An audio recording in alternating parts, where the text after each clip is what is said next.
र मौलिक हकको व्यवस्था गरेको छ। अब अर्कोमा मौलिक हकका विशेषताहरू। देशको मूल कानुन संविधानमा व्यवस्था भएका हकलाई मौलिक हक भनिन्छ। मौलिक हकका विशेषताहरू देहाबमोजिम छन्। राज्यको काम कारबाही विरुद्ध लक्षित हुने हुँदा नकारात्मक अधिकारको रूपमा रहन्छ। नागरिक र गैर नागरिक बीच मौलिक हकको उपयोगमा विभेद हुन सक्छ। मौलिक हकहरू बीच कुनै किसिमको पद सोपान रहँदैन, एकले अर्कोको अस्तित्व स्वीकार गरेको हुन्छ। मौलिक हक संवैधानिक र कानुनी अधिकारभन्दा उच्च हुन्छ। यो संविधानमा नै प्रत्याभूत गरिएको हुन्छ। मौलिक हकको उल्लङ्घनमा अदालत मार्फत उपचारको व्यवस्था गरिएको हुन्छ। सङ्कटकालीन अवस्थाको घोषणा हुँदा अधिकांश मौलिक हकहरू निलम्बन हुन सक्छन्।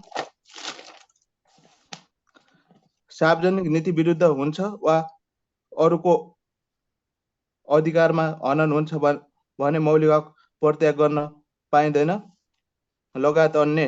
अब नेपालको वर्तमान संविधानमा भएका मौलिक हकको व्यवस्था। अर्कोमा नेपालको वर्तमान संविधानको भाग 3 को धारा 16 देखि 46 सम्म 31 वटा मौलिक हकको व्यवस्था गरिएको छ। ती देहाबमोजिम छन्।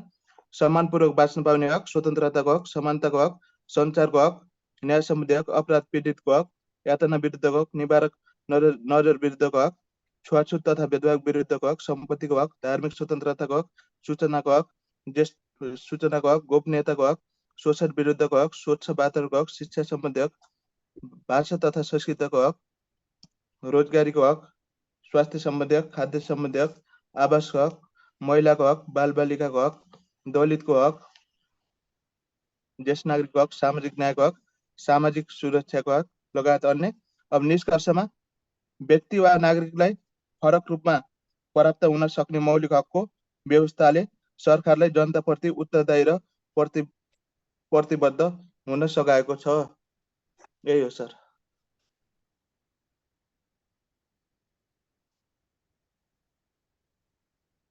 तपाईँको ठिक छ। यो चाहिँ समय व्यवस्थापन इम्पोर्टेन्ट कुरा हो। समयमा सकेको हो कि होइन त्यो महत्त्वपूर्ण हो। अब यसको दोस्रो पाटोमा त मौलिक हक भनेको अब त्यसको यहाँ एकजना साथीले भित्र उपधारामा पनि जानुपर्छ कि भन्नुभएको छ, त्यो पर्दैन। यो हकहरू छन् भनेर सर लेखेपछि पुगिहाल्छ होइन। अनि के अरे उपधारा लेखिराख्नु पर्दैन। अर्को चाहिँ तपाईँले अगाडि लेखेको विशेषता चाहिँ अझै त्यो मौलिक हकको विशेषता तपाईँको आफ्नै मौलिकै भइरहेको छ भनेको मतलब हिजोको ह्यान्डआउट्स अस्ति मैले पढाइसकेको ह्यान्डआउट्स पाउनु भएको होला, अलिकति त्यसलाई रिभिजिट गर्नु त। उदाहरणका लागि तपाईँले चाहिँ संविधान र कानुनभन्दा माथि हुन्छन् भनेर, संविधानभन्दा माथि त के हुन्छ र होइन, संवैधानिक हक हुन्, संविधानले संवैधानिक उपचार सहित व्यवस्था गरेको हुन्छ भनेर लेख्नुपर्ने हुन्छ होइन। अरू पनि केही अलिकति हल्का फुल्का गाइडका कुराहरू आइराखेका छन्।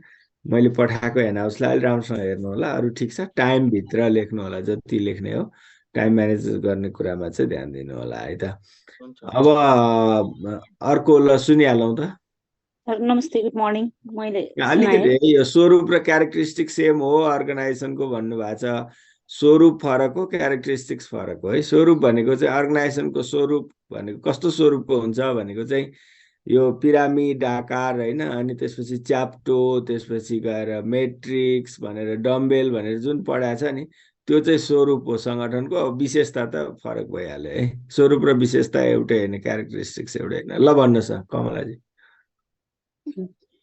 राज्यका निर्देशक सिद्धान्त र नीतिहरूको परिचय दिँदै नेपालको संविधानले व्यवस्था गरेका निर्देशक सिद्धान्तबारे चर्चा गर्नुहोस् भन्नेमा गरेको छु सर। मैले सुरु गरेँ। राज्यका निर्देशक सिद्धान्त र नीतिहरू। राज्यका निर्देशक सिद्धान्त राज्य सञ्चालन तथा राज्य शासन पद्धतिलाई दिशानिर्देश गर्ने संवैधानिक आधार हुन्। यिनले राज्यको आर्थिक, राजनीतिक, सामाजिक र कूटनीतिक सिद्धान्तहरू तय गर्दछन्।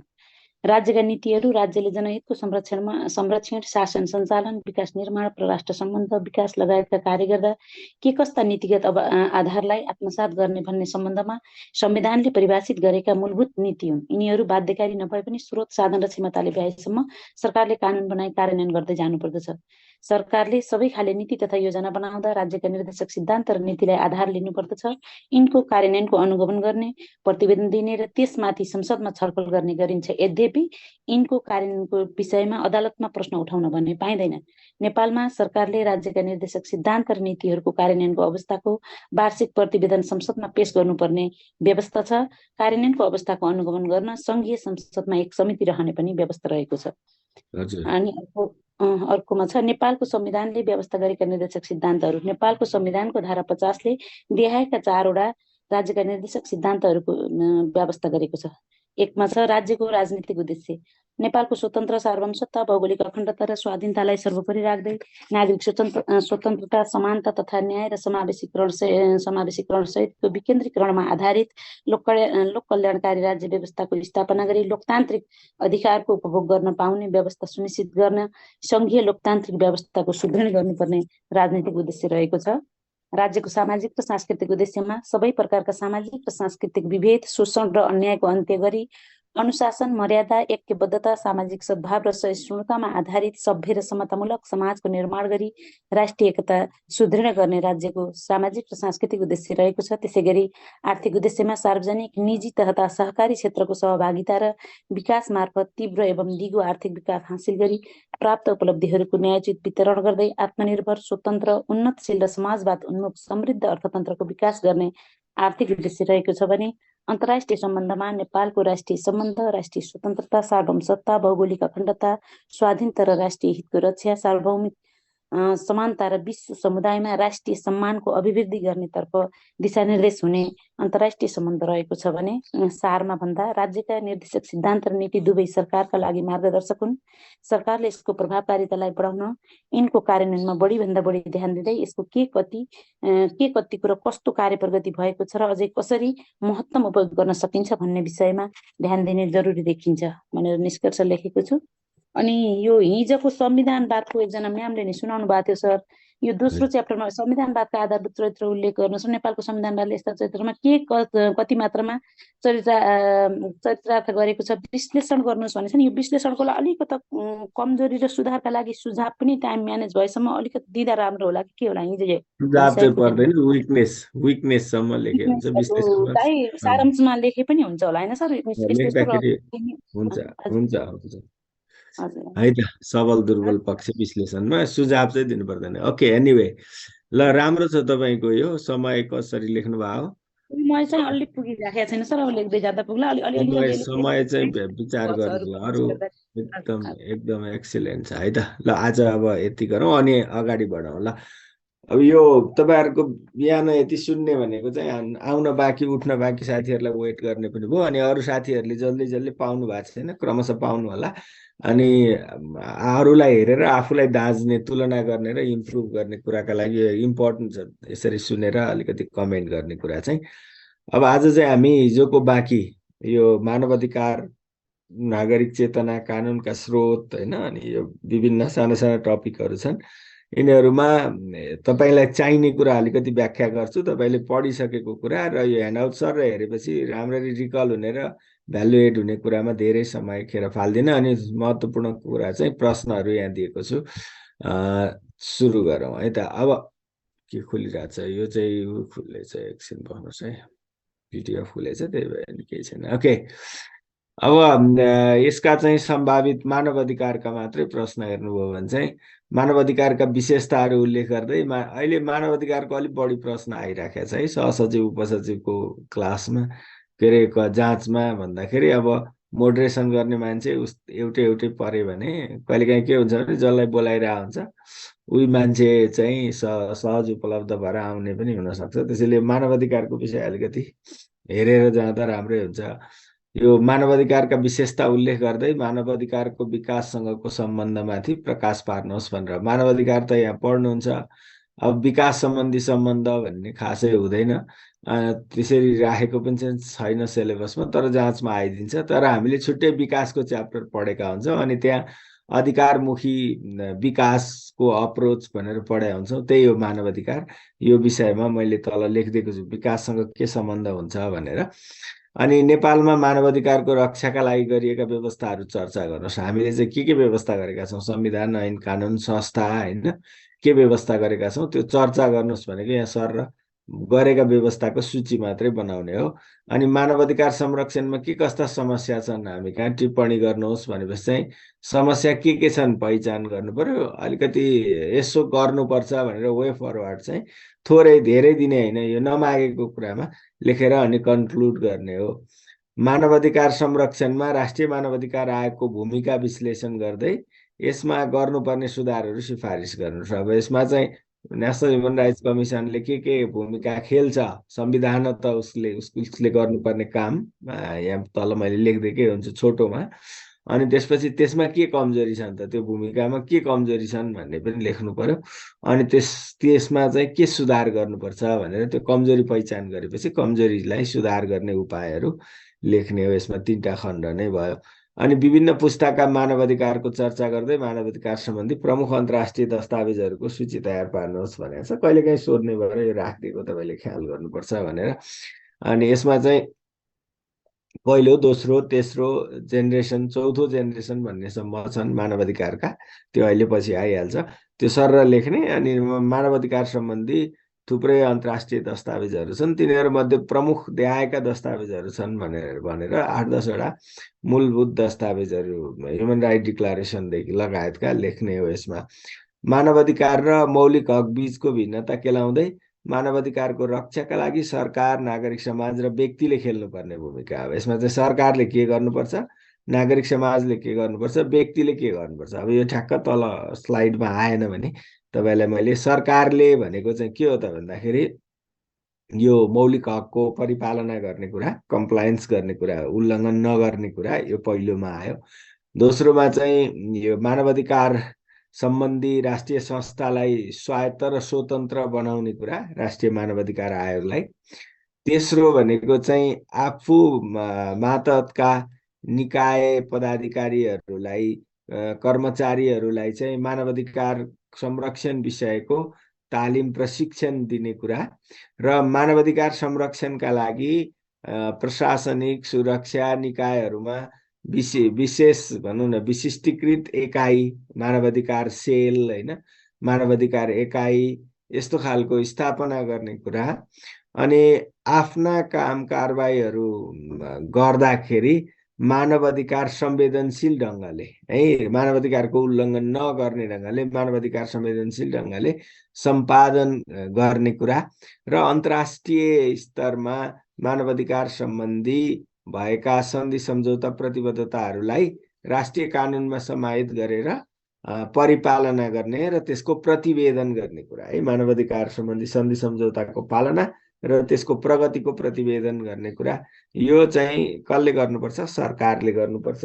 सँगसँगै सरकारले नागरिक चेतना बढाउने कुरा पनि गर्नुपर्छ। मानवाधिकार संरक्षण सप्लाई साइडबाट मात्रै गरेर हुँदैन, डिमान्ड साइडबाट पनि हुनु पर्यो नि। उनीहरू नागरिकहरू, मानिसहरू आफ्नो मानवाधिकारको बारेमा सचेत भयो भने बल्ल त्यसको उल्लङ्घन हुँदाखेरि उपचारको खोजी गर्न जान सक्ने हुन्छन् नि।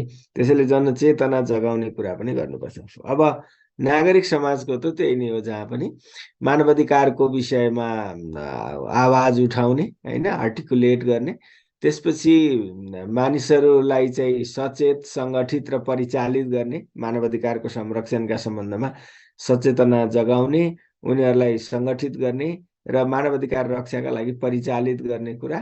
अनि सरकारलाई पैरवी र दबाब दिने कुरा, पैरवी गर्ने र दबाब दिने कुरा, मानवाधिकारको रक्षाका लागि पैरवी गर्ने, मानवाधिकार उल्लङ्घनका कुनै काम भए भने त्यसको क्षतिपूर्ति, अनि मानवाधिकारको संरक्षणका निमित्त सरकारलाई तयार रहन, यो चाहिँ दबाब दिने कुरा, होइन। अनि त्यसपछि गएर यो चाहिँ मानवाधिकार सम्बन्धी ऐन कानुन नियम बनाउँदाखेरि राय सुझाव परामर्श दिने कुरा, होइन, र मानवाधिकार सम्बन्धी सन्धि सम्झौता र राष्ट्रिय प्रोभिजनहरूको, व्यवस्थाहरूको कार्यान्वयन गर्नका लागि पहल गर्ने, गराउनका लागि पहल गर्ने, दबाब दिने कुरा, खबरदारी गर्ने कुरा, होइन, यी कुरा चाहिँ नागरिक समाजले गर्छ। अब व्यक्ति चाहिँ के गर्नु पर्यो त भन्दा आफ्नो अधिकार र कर्तव्य, फेरि यो कर्तव्यसँग जोडिएर आउँछ, आफ्नो अधिकार र कर्तव्यप्रति सचेत हुनु पर्यो अनि आफ्नो वरिपरि वा आफूले देखेका भोगेका के अरे भोगेको वातावरणमा परिवेशमा मानव अधिकार उल्लङ्घनका घटनाहरू भइराखेको छन् भने रोकथाम गर्न प्रयास गर्ने अनि त्यसपछि गएर सम्बन्धित अथोरिटीलाई जानकारी दिने हैन वा मानवाधिकारवादी संस्थाहरूलाई जानकारी दिने त्यो सूचना प्रदायकको भूमिका पनि व्यक्तिले खेल्ने भयो। अर्को चाहिँ आफ्नो मानवाधिकारको रक्षाका लागि सजग र सचेत रहने र मानवाधिकार उल्लङ्घनमा चाहिँ त्यसको उपचारको खोजीका लागि सक्रिय रहने, उपचारको खोजी गर्न सक्रिय रहने कुरा व्यक्तिले यति गरे हुन्छ। एउटा आफ्नो बारे सजग हुनु पर्यो, दोस्रो आफूबाट मानवाधिकार उल्लङ्घन हुन गर्नु भएन, तेस्रो कसैबाट भइराखेको छ भने सकिन्छ रोकथाम गर्ने, नभए जानकारी गराउने, सूचना दिने काम गर्नु पर्यो हैन। अनि चौथो भनेको चाहिँ मानवाधिकार आफ्नो मानवाधिकार उल्लङ्घन भएको विषयमा चाहिँ उपचारको खोजी गर्न सक्रिय रहनु पर्यो। यति कुरा व्यक्तिले गरे हुन्छ भनेर तीनटाको अलग अलग लेख्नु होला। यो तल मैले बनाइदिएको छैन होला स्लाइडमा, त्यही भएर यहाँ भने मौलिक भएको भएर। अब यहाँ मानवाधिकार धेरै मैले भन्नै परेन। यो व्यक्ति चाहिँ आफू मानव भएकै नाताले जन्मसिद्ध रूपमा प्राप्त गर्ने अधिकार मानवाधिकार हो। कोही पनि व्यक्तिलाई उसको जाति, लिङ्ग, भाषा, धर्म हैन, राष्ट्रियता, उत्पत्ति वा सामाजिक आर्थिक हैसियत, राष्ट्रको राष्ट्रिय सीमा यी कुनै आधारमा भेदभाव नगरिकन युनिभर्सल्ली संसारमा जहाँ जे भए पनि युनिभर्सल्ली विश्वव्यापी रूपमा समान रूपले प्राप्त गर्ने अधिकार चाहिँ मानव अधिकार हो। यो चाहिँ खास गरी व्यक्तिको जीवन, उसको स्वतन्त्रता, समानता, मर्यादा सँग सम्बन्धित हुन्छ। यी कुराहरूको पक्ष पोषण गर्छ मानवाधिकारले र तिनको उल्लङ्घन भएको अवस्थामा चाहिँ एकदम इफेक्टिभ यो कानुनी उपचारको, प्रभावकारी कानुनी उपचारको माग गर्दछ र यसका खास गरी विशेषताबाट चिन्नुपर्ने हुन्छ। अब यो धेरै तपाईहरुले पढ्नु भएकै छ, अरु फरक पढ्नु भएको छ भने चाहिँ यो मैले जे लेख्दै छु त्यो पढ्नु होला। मानवाधिकारको विशेषता भनेको चाहिँ युनिभर्सल र इनअलाइनेबल हुन्छ भनेको यो सर्वव्यापी हुन्छ। मानव मात्र भएको नाताले यस कुनै सिमानाले फरक गर्दैन। जाति, भाषा, लिङ्ग, वर्गले सबैले समान रूपले प्राप्त गर्ने सर्वव्यापी हुन्छ र यो अहरणीय हुन्छ। कसैले पनि यसलाई अलाइन गर्न, हरण गर्न सक्दैन, पाउँदैन। पायो, हरण गर्यो भने त उल्लङ्घन भइहाल्यो, क्षतिपूर्ति उपचार पाउने हुन्छ। अन्तर्निहित र अविभाज्य हुन्छ, यो इनहेरेन्ट हुन्छ, यो व्यक्तिको अन्तर्निहित अधिकार हो र यो चाहिँ डिभिजिबल हुँदैन, यो इन्डिभिजुअल हुन्छ। यसलाई खण्डित गरेर यति पाटो चाहिँ प्रयोग गरेर यति चाहिँ हरण गर्छु भन्न पाइँदैन। अनुलङ्घनीय, इनअभोइडेबल हुन्छ, कसैले पनि यसलाई उल्लङ्घन गर्न सक्दैन, अभोइड गर्न सक्दैन।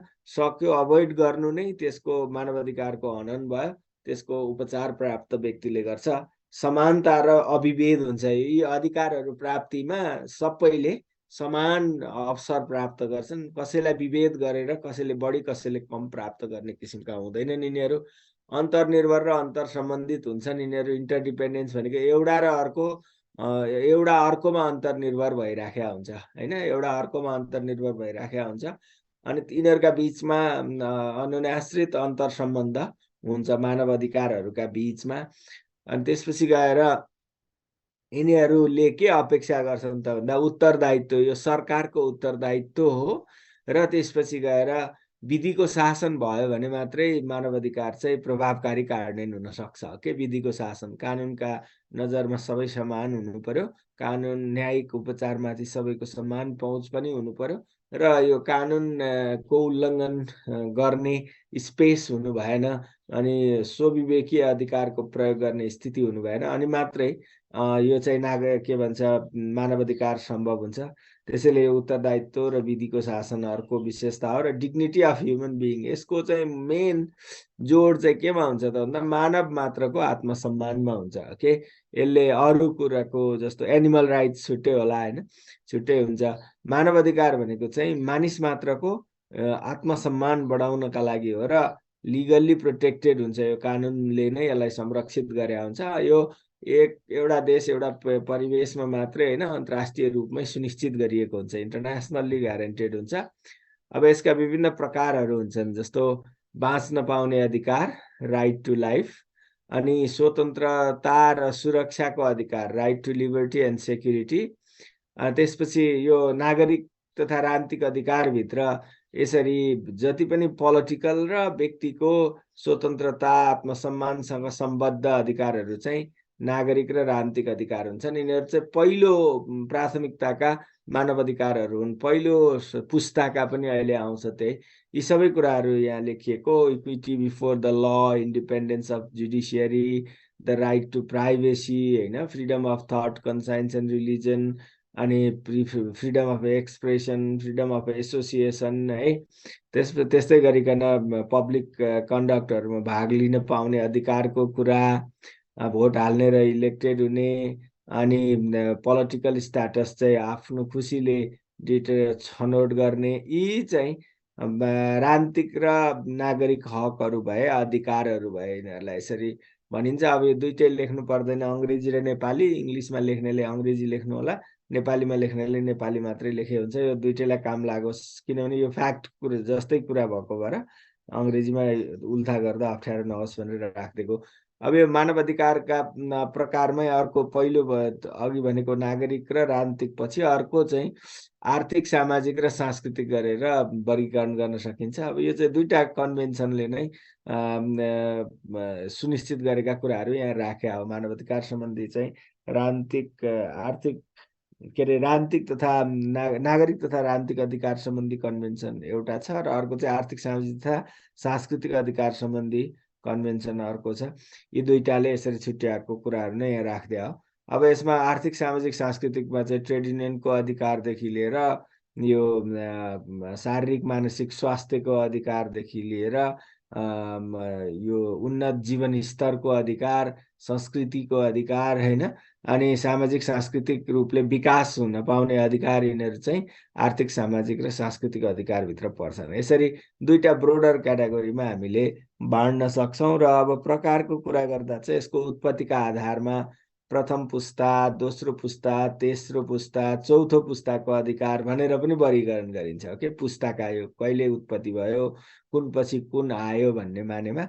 अनि त्यसको नेचरका आधारमा चाहिँ फेरि प्रकृतिका आधारमा चाहिँ नकारात्मक र सकारात्मक भनेर पनि वर्गीकरण गरिन्छ।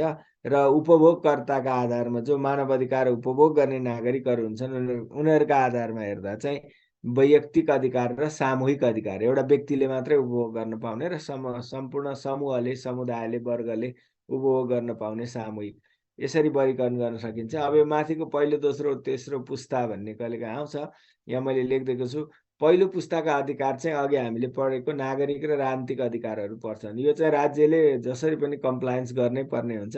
फन्डामेन्टल राइटमा पनि यिनै राइटहरू समावेश भएका हुन्छन्, होइन। अनि त्यसपछि गएर त्यो मानिस हुनका लागि, मानिस भएको हैसियतमा बाँच्नका लागि उसको freedom of choice, political engagement, होइन, त्यसपछि गएर वाक स्वतन्त्रता, सङ्गठित हुने, मोबिलिटीको स्वतन्त्रता, यी बेसिक कुराहरू जुन हुन्छन्, इन्डिभिजुअल राइट्सहरू जुन हुन्छन्, ती चाहिँ पहिलोमा र राजनीतिक प्राणीका रूपमा पोलिटिकल एक्सनमा, प्रोसेसमा इङ्गेज हुन पाउने अधिकार पहिलो पुस्ताका भए। अब त्यो पुरा भएपछि दोस्रो पुस्ताका अधिकारमा चाहिँ अघि पढेको आर्थिक, सामाजिक, सांस्कृतिकलाई मानिन्छ। बल्ल त्यसपछि चाहिँ ती अधिकारहरू दोस्रो पुस्तामा पर्छन्।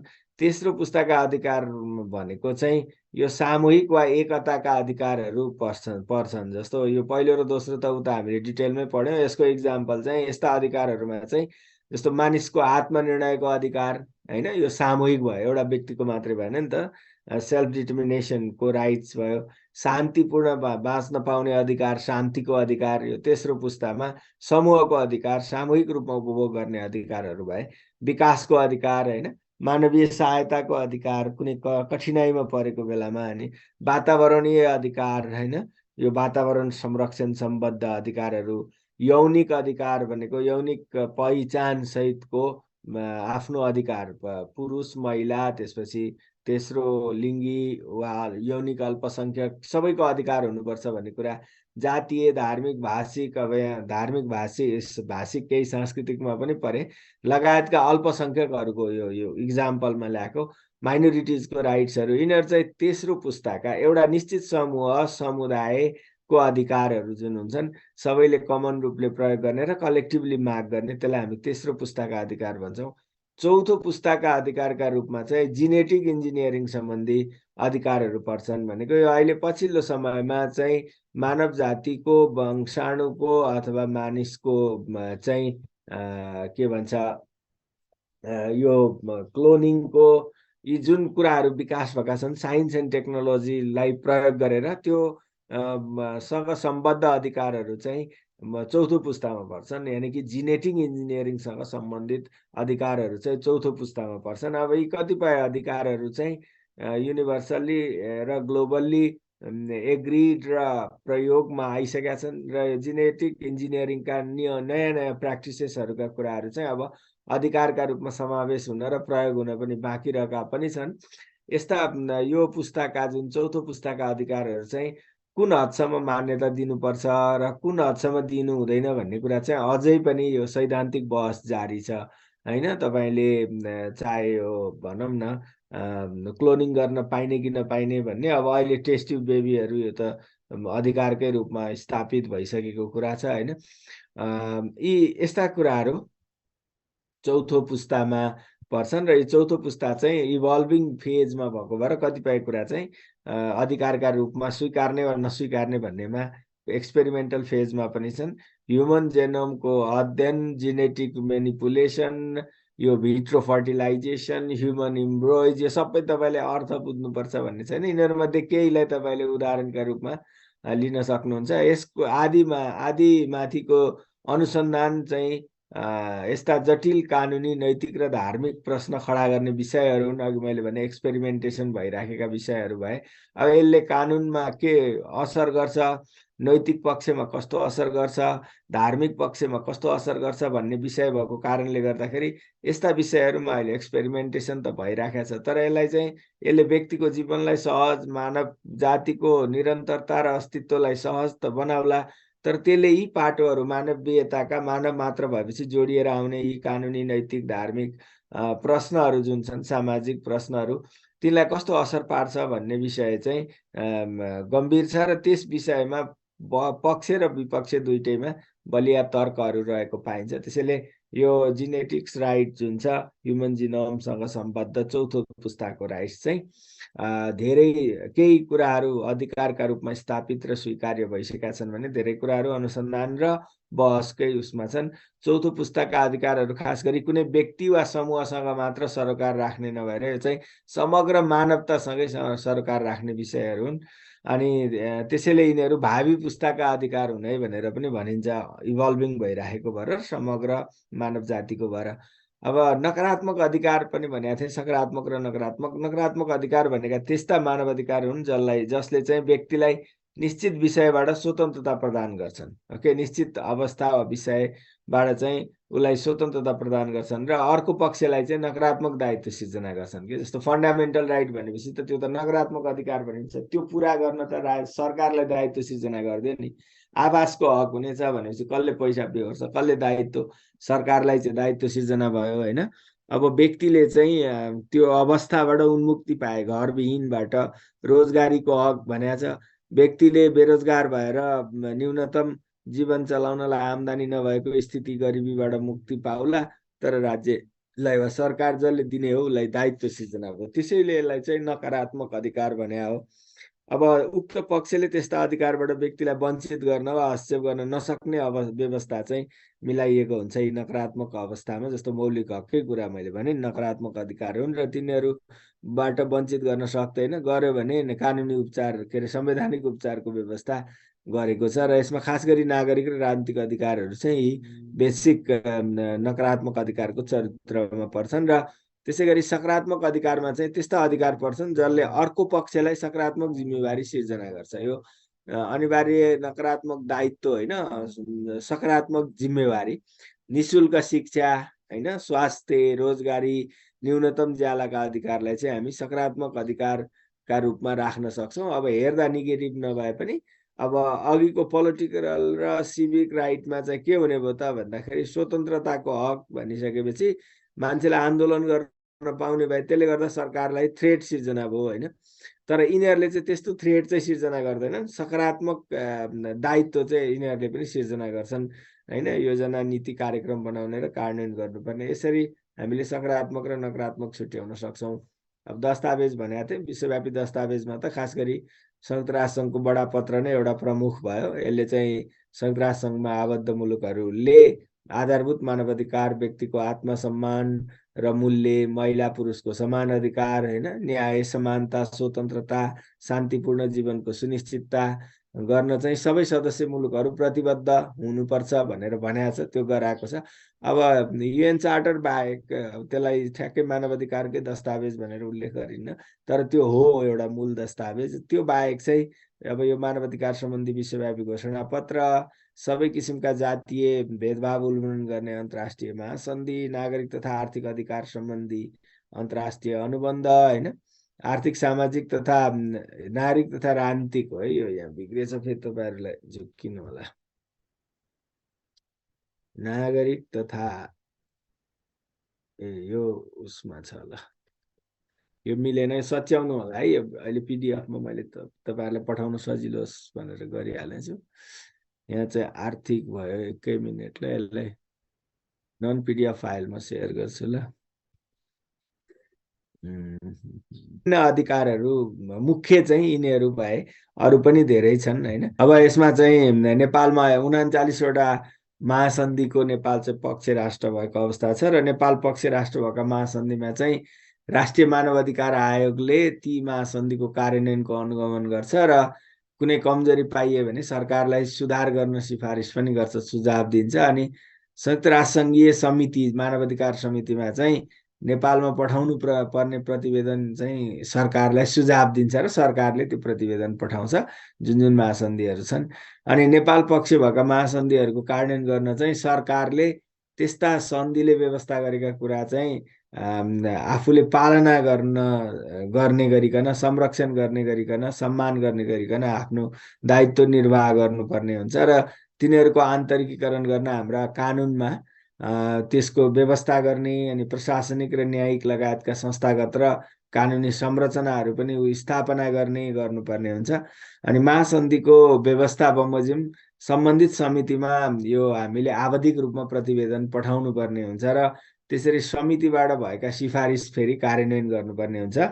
समिति भनेको संयुक्त राष्ट्र सङ्घको समितिमा। अनि नेपालमा चाहिँ अन्तर्राष्ट्रिय सन्धि सम्झौता लागू गर्ने विषय चाहिँ सन्धि ऐनले व्यवस्था गरेको छ। त्यही अनुसार हामीले अन्तर्राष्ट्रिय स्तरमा गरेका सन्धिलाई चाहिँ कार्यान्वयन गर्नुपर्छ र कानुनसँग ती सन्धि बाजियो भने सन्धि ठुलो मानिन्छ, सन्धिमा भएको व्यवस्था लागू हुन्छ, राष्ट्रिय कानुनभन्दा अन्तर्राष्ट्रिय सन्धि माथि हुन्छ, है।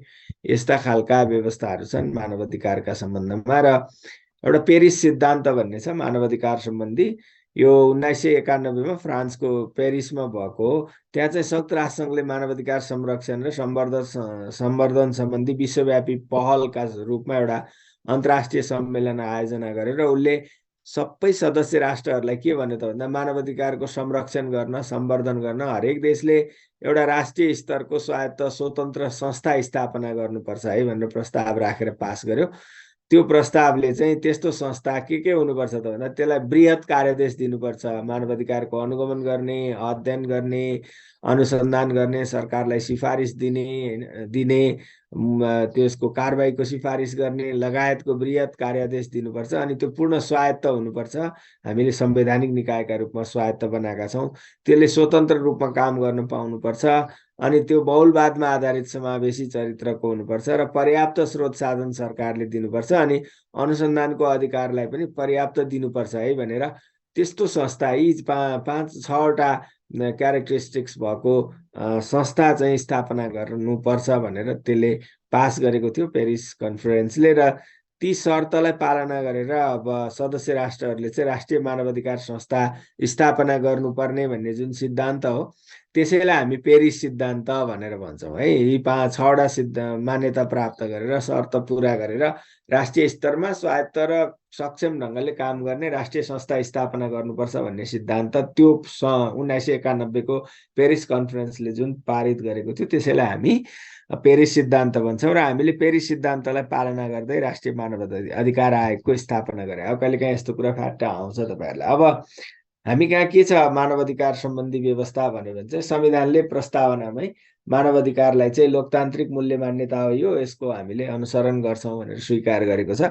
राज्यका निर्देशक सिद्धान्तमा मौलिक हक तथा मानवाधिकारका मूल्य मान्यताको आत्मसात र संरक्षण गर्नु राज्यको उद्देश्य हुने भनेर निर्देशक सिद्धान्तमै पनि भनिएको छ। अनि 31वटा मौलिक हकहरू छन् र तिनको संवैधानिक उपचारको व्यवस्था गरिएको छ। मौलिक हक र मानवाधिकारको संरक्षण र सम्वर्धन गर्नु चाहिँ राज्यको दायित्व हुने भनेर संविधानले भनेको छ। मानवाधिकारको संरक्षण र सम्वर्धन गर्दै विधिको शासन कायम गर्ने चाहिँ राज्यको नीतिमा उल्लेख छ। संवैधानिक निकायका रूपमा हामीले राष्ट्रिय मानवाधिकार आयोगको व्यवस्था गरेका छौँ संविधानमै। विभिन्न अन्तर्राष्ट्रिय सन्धि सम्झौता र महासन्धिहरूको 39 को हामी पक्ष राष्ट्र छौँ। मानवाधिकार सम्बन्धी चाहिँ 5औं राष्ट्रिय कार्ययोजना बनाएर हामीले कार्यान्वयन गरिराखेका छौँ। यस्ता व्यवस्थाहरू छन्। र अब संस्थागतमा हेऱ्यो भने त अब यो सबै मैले भनिराख्दिनँ। राष्ट्रिय मानवाधिकार आयोग, विभिन्न आयोगहरू छन्, संसदीय समिति, सङ्घीय संसद र प्रदेश सभा दुवैमा मानवाधिकारलाई हेर्ने समितिहरू पनि छन्। अरू विषयका अतिरिक्त 3 तहका अदालत छन्, अनि अन्य अदालत र न्यायिक निकाय पनि छन्। महान्यायाधिवक्ताको कार्यालय, सरकारी वकिलको कार्यालयले सरकारको सरकारवादी मुद्दाहरूको बहस गर्छ, पैरवी गर्छ। प्रधानमन्त्री मन्त्री परिषदको कार्यालय फोकल एजेन्सी हो मानवाधिकार संरक्षण सम्बन्धी। अनि विभिन्न विषयगत मन्त्रालय, स्थानीय तहहरू, तिनीहरूले पनि काम गर्छन्। यी सुरक्षा निकाय, नागरिक समाज, मिडिया, श्रमिक युनियन, अधिकार कर्मी, यस्ता खालका संस्थागत व्यवस्थाहरू छन्। भने अब यो मानवाधिकार र विकासका बीचमा के सम्बन्ध हुन्छ भनेर सोध्यो भने चाहिँ अहिले हामीले विकासलाई पनि मानवाधिकारकै रूपमा राखेका छौँ। अधिकार बेगरको विकास र विकास बेगरको मानवाधिकार सम्भव हुँदैन भनिन्छ। यिनीहरूलाई छुट्याएर हेर्न सकिँदैन। त्यसैले विकासको नै अहिले यो चाहिँ मानवाधिकारकै रूपमा विकासलाई हेर्ने अधिकारमुखी विकासको अवधारणा अवलम्बन गरिएको छ पछिल्लो समयमा। अनि विकासवादी मौलिक हकहरू हामीले हेऱ्यो भने संविधानमा तपाईँले यो शिक्षाको हक, रोजगारीको हक, होइन, अनि तपाईँको समानताभित्र आयमा के भन्छ यो ज्यालाको समानताको कुरा, होइन, अथवा आवासको हक, यी कुराहरू जुन गरेका छौँ, वातावरणको हक, यी विकाससँग सम्बद्ध मौलिक हकहरू छन्। त्यसैले ती मानवाधिकारका रूपमा विकासका अधिकारहरू स्थापित भएको अवस्था छ। अनि विकासका कारण मानवाधिकार हनन हुनुहुन्न भन्ने पनि छ अर्को पाटो। फेरि विकास भनेर हामीले मानवाधिकार हनन हुने गरी भनेको मान्छेको बस्ती उठाएर सांस्कृतिक धरोहरहरू, पुरातात्विक धरोहरहरू नष्ट गरेर, होइन, भाषा संस्कृति यसलाई नष्ट गरेर विकास गर्न पाइँदैन भन्ने। त्यसैले यो विकास गर्दाखेरि पनि मानवाधिकारको रक्षा गरेर मात्रै गरेको विकास दिगो हुन्छ भन्ने छ। अहिले पछिल्लो समय मानव विकासको अवधारणा भएको छ। त्यो मानव विकास भनेकै मानवाधिकारको रूपमा भयो। शिक्षा, स्वास्थ्य, औषध, आयुको कुरा, आम्दानी, यी कुराहरू छ नि। अनि विकासले मानिसको स्वतन्त्रता र छनौटको सुनिश्चितता गरेर अनि मानवाधिकारको प्रवर्धन गर्छ भन्ने हो। त्यही भएर विकास भयो भने मानवाधिकार पनि अभिवृद्धि हुन्छ। मानवाधिकार भएको ठाउँमा विकास, मानवाधिकारको संरक्षण सहितको विकास मात्रै दिगो विकास हुन्छ भन्ने हो।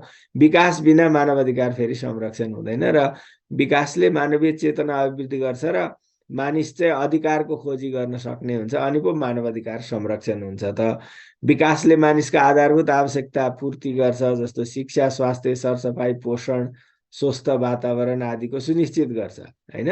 अनि जुन चाहिँ मानवाधिकारका पनि विषय हुन्, दिगो विकास, अनि विकास र मौलिकता, इन्डिजिनियस राइट्स, होइन, अनि त्यसपछि गएर लैङ्गिक सवाल, यी आदि मानवाधिकार र विकास दुईटैका साझा सवाल हुन्। यी कुराहरूलाई हेर्दा चाहिँ मानवाधिकार र विकास भनेका परिपूरक हुन्।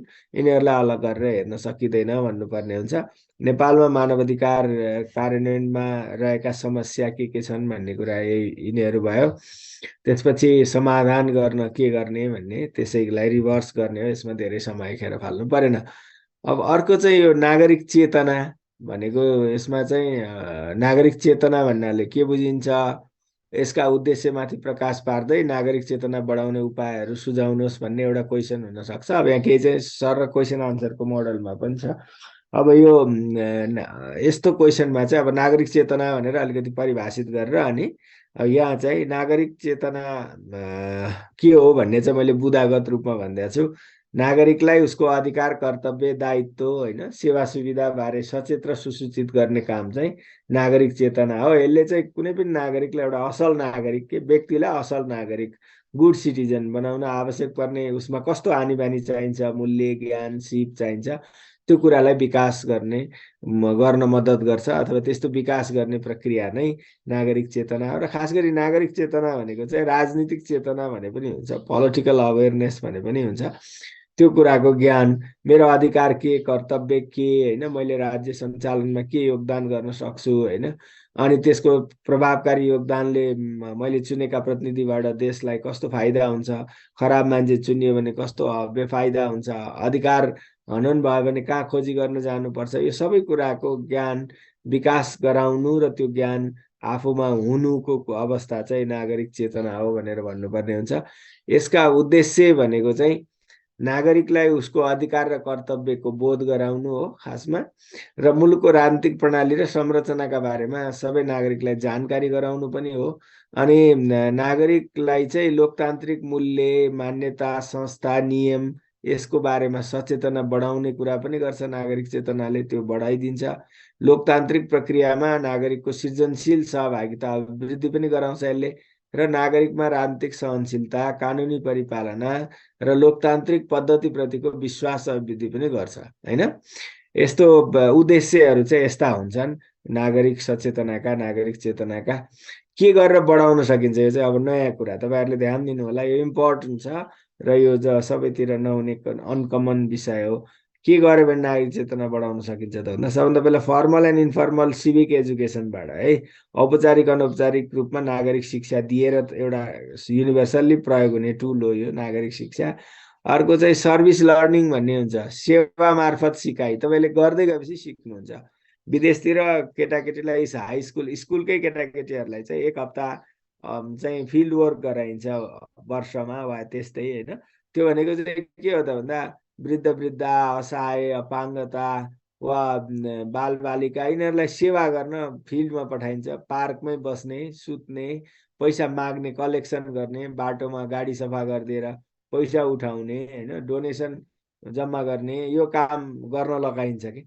अब त्यो चाहिँ पढाएर सिकाउनु भन्दा के हो यो सिभिक अवेरनेस भन्ने कुरा, यो गरेर उसलाई सचेत गराउने कुरा चाहिँ यस्तो एकदमै इम्पोर्टेन्ट छ। सर्भिस लर्निङ काम गर्दै त्यसमा प्र्याक्टिकल्ली गरेर नागरिक सचेतना जगाउने कुरा। अनि नागरिक गतिविधिमा संलग्नता, इङ्गेजिङ इन सिभिक एक्सन। तपाईँ अब विभिन्न शान्तिपूर्ण आन्दोलनहरू भए होइन, कसैको अधिकारको विषयमा चाहिँ यो सत्याग्रह बस्नु पर्यो होइन, अनि कुनै अन्तर्क्रिया छलफल भए, यी कुराहरू क्याम्पेनहरू भए, अभियानहरू, त्यसमा संलग्न भएर पनि नागरिक शिक्षा, नागरिक सचेतना बढाउन सकिन्छ। अन्तर्क्रिया गरेर सिभिक एजुकेसन थ्रु डिस्कसन, यी विषयहरूमा बहस चलाएर, गोष्ठी, सेमिनार, अन्तर्क्रिया, खुल्ला बहस आदि चलाएर समुदायका रूपमा विद्यालय, स्कुल एज कम्युनिटी, विद्यालय चाहिँ समग्र एउटा समुदायको रूपमा सञ्चालन गरियो भने, अथवा त्यसमा चाहिँ सबै किसिमको रोल्स, रेस्पोन्सिबिलिटी अनि कर्तव्य यो सिकाउने, सामाजिक सांस्कृतिक पक्ष, स्थानीय भाषा होइन, नागरिक जिम्मेवारी, यी सबै सिकाउने एउटा समुदायको रूपमा विकास गरेर पनि। अनि लिबरेसन पेडागोजी भन्छ, यो स्वतन्त्र सिकाइ, व्यक्तिलाई कहिलेकाहीँ कुनै नियम, पाठ्यपुस्तक, संरचना, इन्स्ट्रक्सन भन्दा बाहिर गएर सिक्न दियो भने त्यसले पनि उसलाई आत्मदेखि नै जागरुकता सिर्जना गर्छ।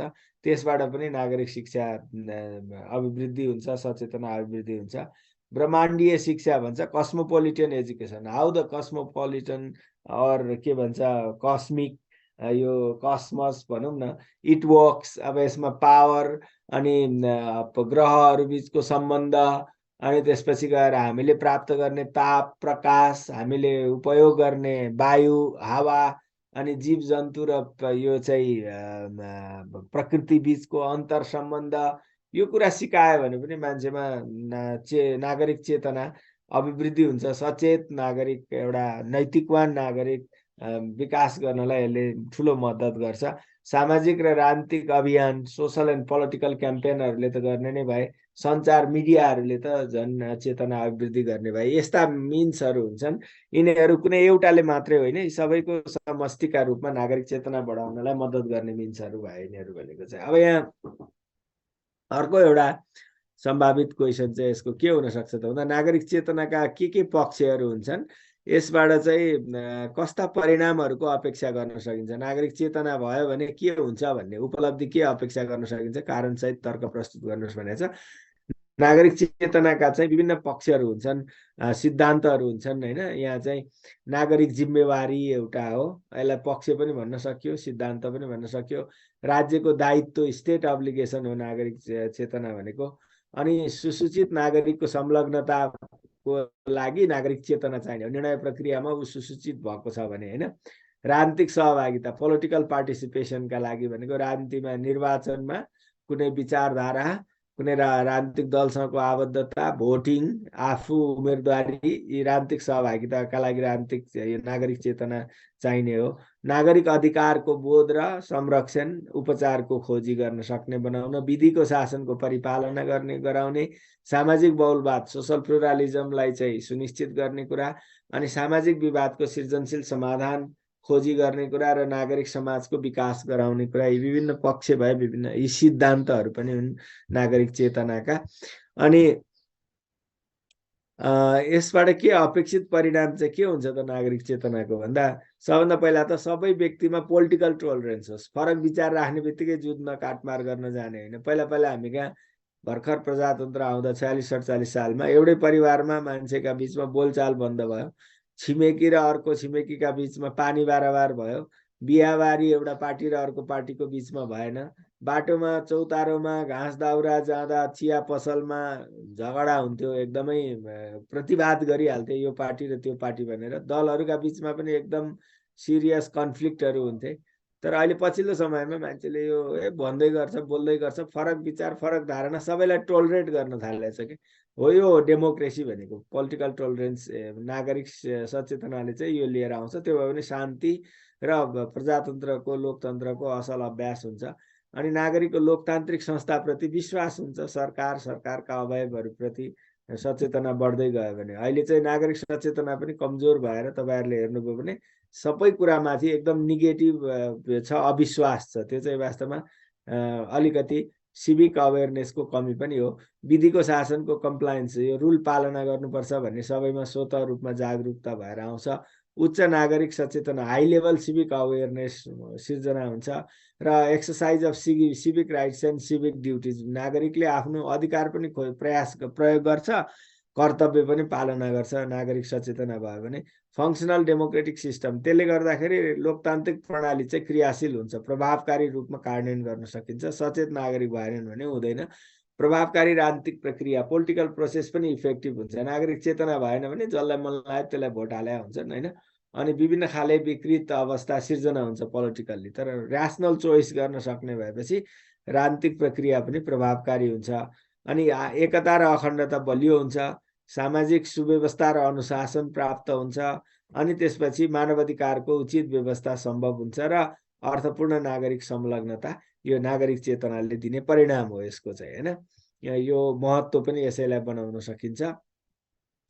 अब यहाँ अघिकोमा चाहिँ एउटा फेरि यहाँ पढ्नुलाई पक्ष भनेको चाहिँ सिद्धान्त भयो, पक्ष भएको थियो, मैले त्यसैलाई मिलाइदिएँ। तर यहाँ पक्ष भनेर ठोस रूपमा लेख्न तिनीहरूलाई क्लबिङ गरेर मैले दिएको छु, त्यसैले यसलाई अलिकति विभिन्न पक्षको सट्टा चाहिँ मैले सच्याइदिइहाल्छु र नागरिक चेतनाका सिद्धान्तहरू बारे भन्नु पर्यो। यसलाई सिद्धान्तहरू बारे भनेपछि अब कन्फ्युज रहेन नि। ओके, अब ओके, यहाँ चाहिँ अर्को प्रश्न चाहिँ विभिन्न पक्षहरूबारे चर्चा गर्दै उल्लेख गर्दै नागरिक चेतनाका लागि नेपालमा गरिएका व्यवस्थाहरू के छन् लेख्नुहोस् भन्ने भयो। एउटा नागरिक ज्ञान, नागरिक सिप र नागरिक स्वभाव वा प्रवृत्ति गरेर तीनटा, त्यही अहिलेको कुरालाई खासमा क्लबिङ गरेर यसरी राख्न सकिन्छ पक्षहरू चाहिँ। सिभिक नलेज, सिभिक स्किल र सिभिक एटिच्युड वा सिभिक बिहेभियर भनेर यही तीनटामा बाँड्न सकिन्छ। अब नलेज चाहिँ आफ्नो अधिकार र आफ्नो कर्तव्यको ज्ञान हुनु, अनि स्किल भनेको त्यसको प्रयोग गर्ने, व्याख्या विश्लेषण गर्ने, अनुगमन मूल्याङ्कन अन्तर्क्रिया गर्ने, त्यस्ता सिपहरू हुनु व्यक्तिमा। अनि स्वभाव चाहिँ त्यो व्यवहारमा देखाउनु, उसले प्रवृत्ति चाहिँ ती ज्ञान र सिपको व्यवहारमा प्रयोग गरेको अवस्था चाहिँ यी तीनटा पक्षहरू भए नागरिक चेतनाका के ब्रोडली। अब नेपालले नागरिक चेतनाका सम्बन्धमा चाहिँ के गरेको छ भन्दाखेरि हामीले चाहिँ नागरिक चेतना अभिवृद्धिका लागि औपचारिक र अनौपचारिक दुवै विधि प्रयोग गर्दै आएका छौँ।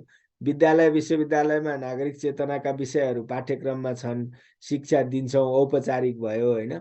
अनि विगतदेखि हेऱ्यो भने हाम्रो अहिले पनि सोसल स्टडी स्कुल लेभलमा पढाइ हुने, इतिहास, नेपाल परिचय, नैतिक शिक्षा कतिपयमा पहिला त अनिवार्य थियो, अहिले छैन, राजनीति शास्त्र, यी यस्ता विषयहरूबाट चाहिँ यसका पाठ्यक्रमहरूबाट नागरिक सचेतना जगाउने विषयहरू पढाइ हुन्छ, यो औपचारिक भयो। अनि मुलुकको संविधान अनि त्यसले गरेका नागरिक हक, कर्तव्य, दायित्व, त्यहाँ भएका राजनीतिक प्रणाली, प्रक्रिया, शासकीय पद्धति, संरचना होइन, त्यस्तै समावेशीकरण, सामाजिक न्याय, समानता, यी कन्टेन्टहरू जुन छन् नि संविधानका, यी थुप्रै विषयहरूलाई चाहिँ पाठ्यक्रममा समावेश गरेर औपचारिक ढङ्गले विद्यार्थीलाई पढाइन्छ। त्यो चाहिँ औपचारिक विधि भयो। ती कन्टेन्ट सबै नागरिक सचेतनाका कन्टेन्टहरू भए। अब औपचारिक विधिबाट नागरिक चेतना बढाउन चाहिँ प्रौढ शिक्षा, मतदाता शिक्षा, सामाजिक परिचालन, सशक्तिकरण एवं जागरण होइन, अनि त्यस्तै गरी यस्ता अभियानहरू जस्ता माध्यमहरूको प्रयोग गर्ने गरिएको छ। र त्यसै गरेर राजनीतिक एवं नागरिक आन्दोलन यी अनौपचारिक भए है, यिनीहरू चाहिँ यहाँ औपचारिक अनौपचारिक यी चाहिँ अब तलका चाहिँ यिनीहरू चाहिँ अनौपचारिक भए। नागरिक आन्दोलन, राजनीतिक आन्दोलन होइन, नियमित राजनीतिक गतिविधि, आम सञ्चार, नागरिक समाजका क्रियाकलाप, सामाजिक सञ्जाल, सूचना प्रविधि होइन, अहिले भएको सामाजिक सांस्कृतिक र आर्थिक अन्तर्क्रियाहरू, बाह्य जनता जगतसँगको सम्पर्क र पहुँच, यी यस्ता कुराहरूबाट जति नागरिक सचेतना वृद्धि हुन्छ त्यो चाहिँ अनौपचारिक विधि भए होइन। यसरी औपचारिक र अनौपचारिक दुइटैको हामीले प्रयोग गरेका छौँ। अब नागरिकका कर्तव्य र जिम्मेवारीहरू के को व्यवस्था के छ नेपालमा, अनि संविधानले व्यवस्था गरेका जनताका कर्तव्य जिम्मेवारी भनेको के, एउटा पाटो इन्ट्रोडक्सन गर्नु पर्यो, त्यो भित्र के पर्छ, संविधानले चाहिँ जनताका कर्तव्य के व्यवस्था गरेको छ र तिनको पालना गराउन चाहिँ के गर्नुपर्छ भन्ने कुरा हो। पालना गराउन अघिको जस्तो नागरिक सचेतना र सशक्तिकरण गर्नु पर्यो, अनि सरकारले ती विषयलाई कम्युनिकेट गर्नु पर्यो र नागरिकका बीचमा जिम्मेवारी कर्तव्य के हो, संविधानमा मात्रै लेखेर सबैले कहाँ पढ्छ र होइन, अनि कम्युनिकेट पनि गराउनु पर्यो। अनि अर्को चाहिँ यो नागरिक समाज, मिडिया, विभिन्न सामुदायिक सङ्गठनहरू लाई परिचालन गर्नु पर्यो नागरिक कर्तव्य परिपालनका लागि। कर्तव्य परिपालनको अवस्थाको मोनिटरिङ गरेर त्यसको बारेमा प्रतिवेदन सार्वजनिक गर्नु पर्यो, ताकि नागरिकलाई थाहा होस् हामी कतिको कर्तव्य परायण भएछौँ भनेर। राम्रो कर्तव्य पालक नागरिकलाई हामीले प्रोत्साहित र पुरस्कृत गरेर देखाउन सक्छौँ लोकल युनिटसम्म पुगेर होइन। अनि त्यस्तै गरिकन नागरिक शिक्षा दिनु पर्यो होइन। अघि भनेको औपचारिक र अनौपचारिक दुइटै विधिहरूको प्रयोग गरेर यस्तो कुराहरू गर्नुपर्छ भनेर यो के गर्नु पर्ला भन्नेको पाटो चाहिँ। अब अरू त यहाँ जनताका कर्तव्य र जिम्मेवारी भनेका उसले नागरिक भएपछि वा कुनै देशको सदस्य भएपछि पालना गर्नुपर्ने थुप्रै कर्तव्य र जिम्मेवारी हुन्छन्। अधिकार त्यत्तिकै प्राप्त हुँदैन, अधिकारसँगै जिम्मेवारी र कर्तव्य सिर्जना हुन्छ।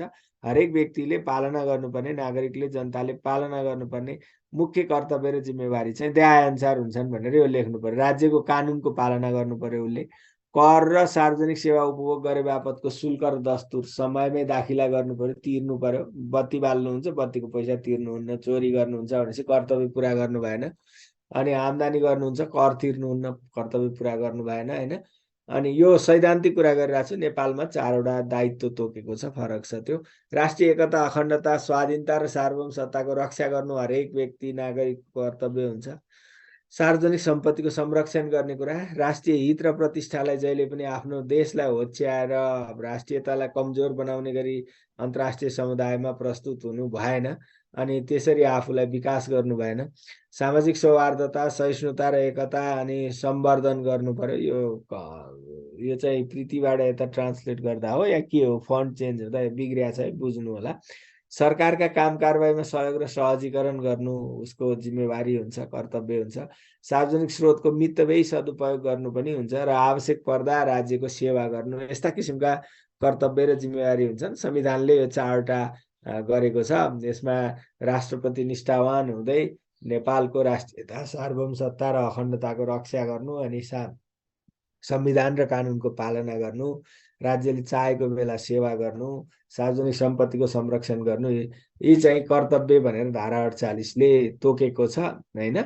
अनि उल्लेखित कर्तव्यको पालना गराउन यसरी लेख्नु होला भनेर अघि मैले बुँदाहरू भने नि, यो गर्नुपर्छ भनेर।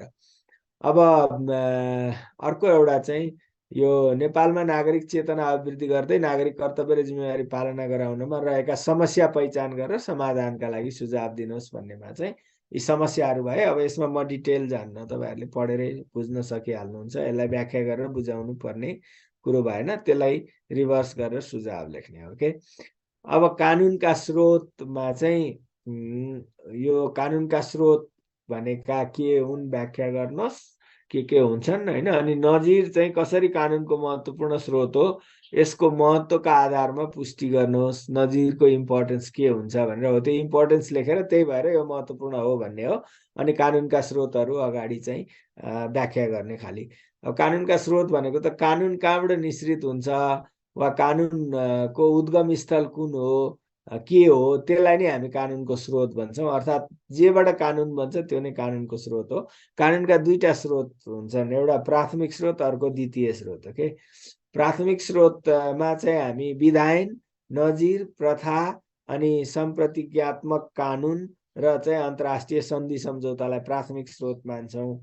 अब विधायन भनेको कानुन बनाउने विधायिकी प्रक्रिया, यो सबभन्दा मुख्य स्रोतै यही हो अहिले। अनि दोस्रो चाहिँ कानुन नभएको ठाउँमा न्यायालयले व्याख्या गरेर सिर्जना गरेको फैसला निर्णय, त्यो नै कानुन नबनुन्जेल कानुन सरह लागू हुन्छ, त्यो नजिर भयो। प्रथा हाम्रो कानुनको मुख्य स्रोत हो। पहिला यो चाहिँ समाजमा स्थापित मान्यताहरू नै हामीले कानुनका रूपमा पछि कोडिफाइड गर्दै गयौँ। अनि पक्षहरू बीचमा, दुईटा ट्रान्जेक्सन गर्ने पक्षहरू बीचमा भएको करार सम्झौताले पनि कानुन निश्चित गर्छ, त्यसलाई कानुन सरह मान्ने हुन्छ हैन।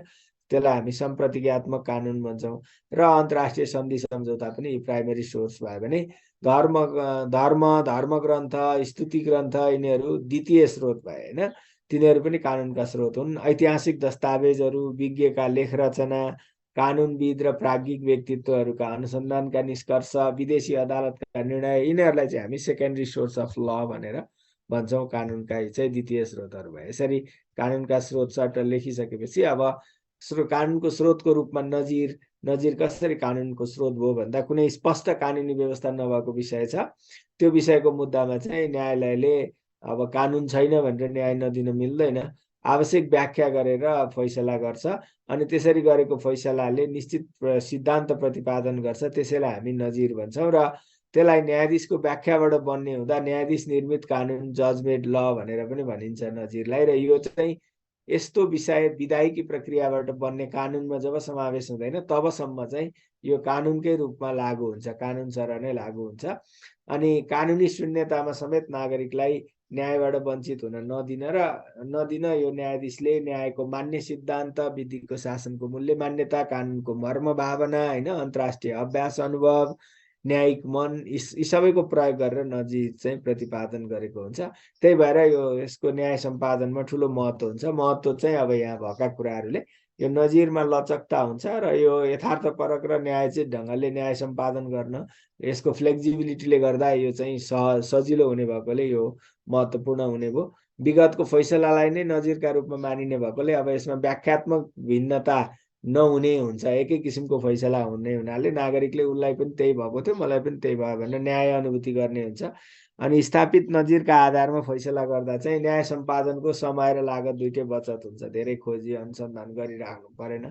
कार्यपालिकीय त्रुटिको चाहिँ नियन्त्रण हुन्छ। कार्यपालिकाले मैले जे गरे पनि हुन्छ, कानुनको लुप प्रयोग गरेर अधिकारको हनन गरे हुन्छ भन्ने चाहिँ हुँदैन है। नयाँ न्यायालयले नजिर स्थापित गरिदिन्छ, कानुन नभएको ठाउँमा पनि फैसला गर्छ भन्ने हुन्छ।